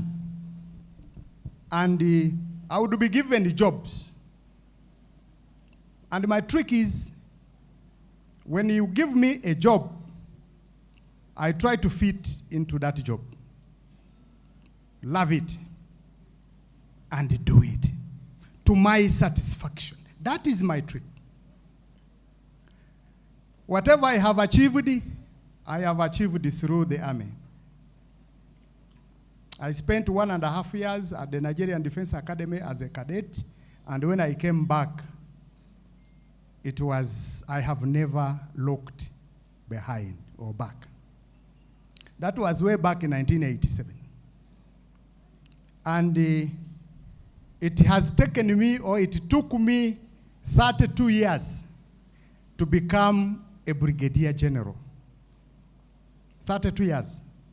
So that means, like Mr. Gashumba said, these things do not grow on trees, that you will go and pluck and wear them.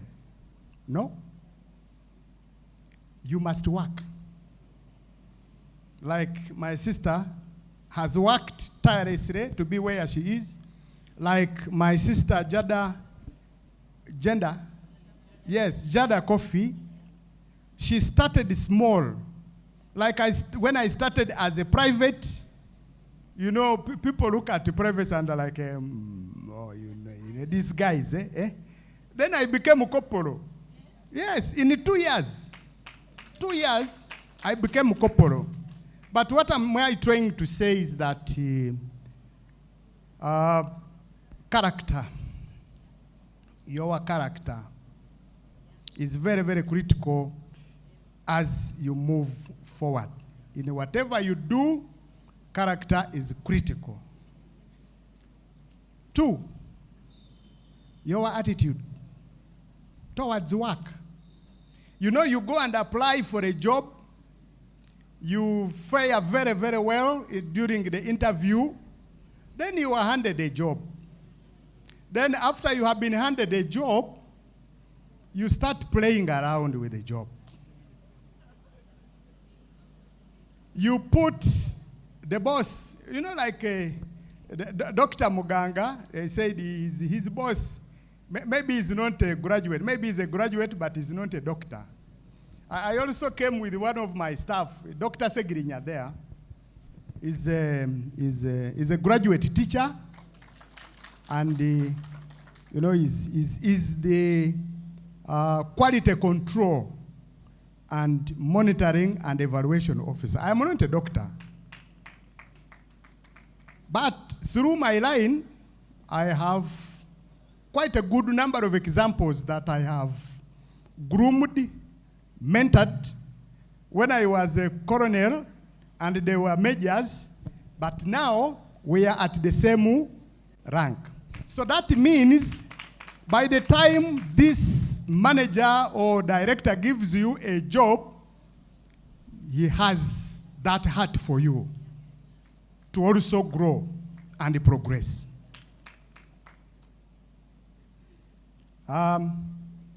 If you have friends who are majors, lieutenant colonels, and above, and go out there, I said I am a teacher by practice. I started training recruits in 1999. And 2 years as a young captain. 2 years later, I was given to be the deputy vice chancellor, chief instructor in our settings, to train cadet officers. And as part of mentoring and grooming, there is only one statement or story, as we are talking, I would give them, that look at me and look at things that we make you to do. We don't make you suffer. No. But we are doing this so that in the future, when I come to be your commander, you don't run away from battle and leave me there. But two, if any of my children decides to join the forces, you take them out there and bring them back safely. So when these lecturers and directors are pumping knowledge, to you, they are telling you these stories, and you are like, this guy also, every time, coursework. That's what it is. Yes, they are trying to help you to know how to think, not what to think. Because what to think is created by the situation. And if you asked my colleagues out there, they will tell you that guy is tough, is very strict, even that one. He will say that guy is very strict. When he says this, it is that, and that is it. But I also put a human face in what I'm doing. Yes, I try to do that in whatever I do. When you see people there, those policemen who behave in a way that those ones are not trained by me. Yes, they are doing their own things. Yes, they are doing their own things. So, Dr. Segirinya, if there is just one or two things, maybe you come and say it, and then we call it a day. Otherwise, Professor, the congregation here, I want to say thank you so much for coming to attend this, I want to call it conference. Please come. I have said all. I've said it all. Now that is the kind of discipline in the forces. You go back and sit.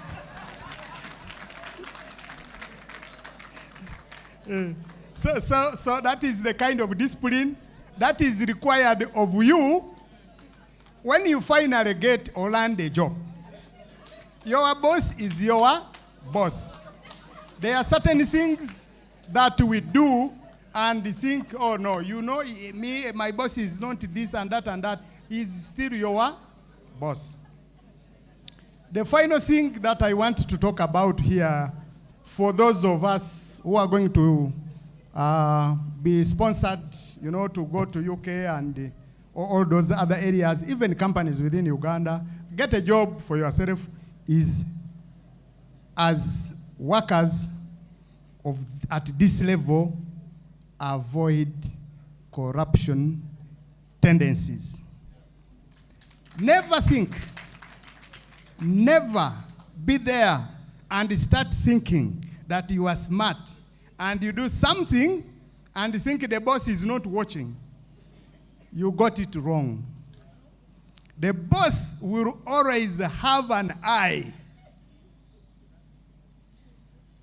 And then like, was it Tony who said finally, love whatever job, however small, that you have got. That will be the pathway or the highway to a better job. Thank you so much, Professor, for inviting me. Maybe what I can announce also is that we have created a brand new relationship between Uganda Police Force and the Victoria University. We are going to be exchanging. The university will, sponsor. They have already sponsored some students, actually 20 of them. They have given us a scholarship. And we will also be available to provide internship placements. But as Uganda Police, we will also sponsor specifically for this university another 10 or 15 students come the next financial year. We also have, memorandums of understanding. We had some, somebody asked me a funny question, but I had to answer it that way. Who started this relation? And I was like, I am the director of training in the Uganda Police Force. And when I was coming here, Jaja himself told me, go and make those people better.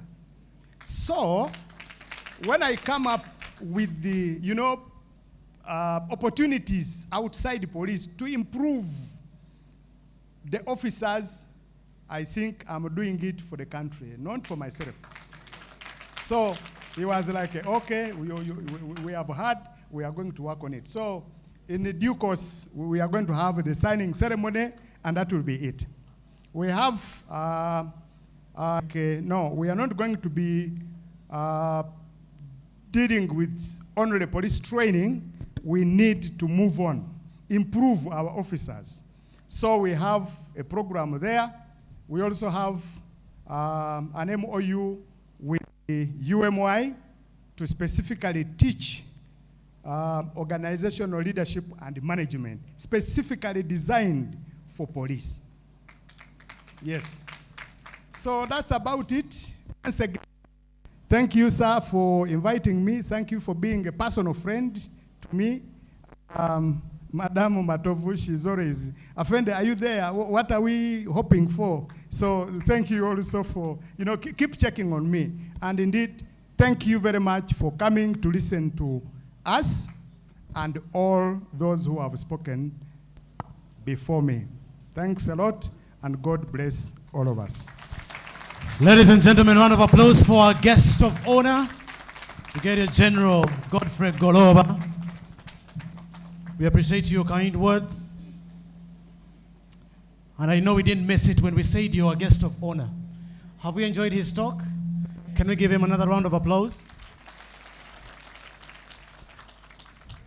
Afande, we appreciate you so much. I'm not going to take more time, Afande, as people are saluting you as well. Let me also call you back on stage, Afande, and all the university dignitaries to come back and have a group photo right here. All right. Mr. Nishat and your family, Mr. Goloba, Afande Sa, please come back on stage. Shiba, Miss Jackie Alinda, CEO, please come on board. The University Academic Registrar, please come on board.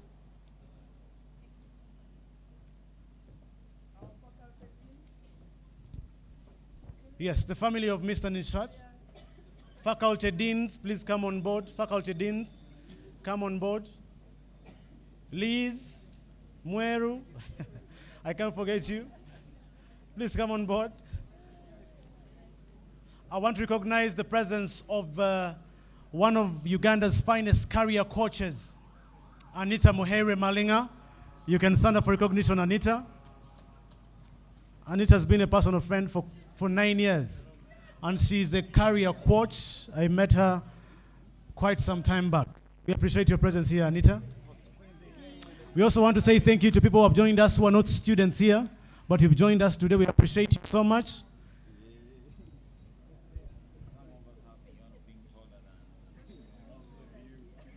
We also recognize Mr. Lutoti, the founder of Elokov. Elokov. Hello, enjoy.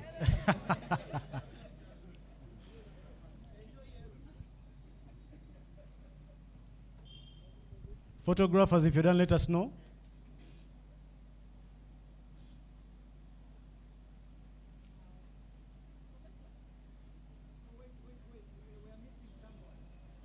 Okay, who is that, VC?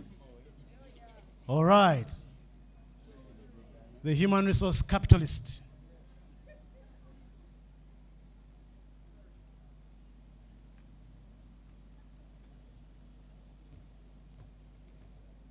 Okay, photographers, one more time. Let her get ready. There you go. This photo is going to go in the history of this university. That on this day we signed the Career Readiness and Employability Program launch, and all the people in other places copied thereafter. All right, we appreciate you so much. Protocol team, take this team for a brief press briefing. Press briefing. Mr. Vice Chancellor and Mr. Goloba, the press is waiting for you. The press is waiting for you and the chief guest just outside. Ladies and gentlemen, we come to an end of this awesome event. Let's welcome Shiba Karungi to give us a vibe, isn't it? To give us a what? Tuagala vibe, tuagala what? Shiba Karungi, there you go. You became an ambassador, Mkwano. So nyimbe buyimbi. Okay, guys, do you want to party a little bit? Do you want to party a little bit? Get up then, come on. Inna the black boy come no the form. Move for me, oh yeah, shake your bum bum. Bend your waist, make a feel a ringtone. Boy, me I like it when you do that, I get on. Dirty, dirty, go like it do. Oh, the dan, oh my bammy Joe. Take it easy, no go break my bone. Hey, I go rock your body when you enter my zone. Hey, my lover, you make me shit.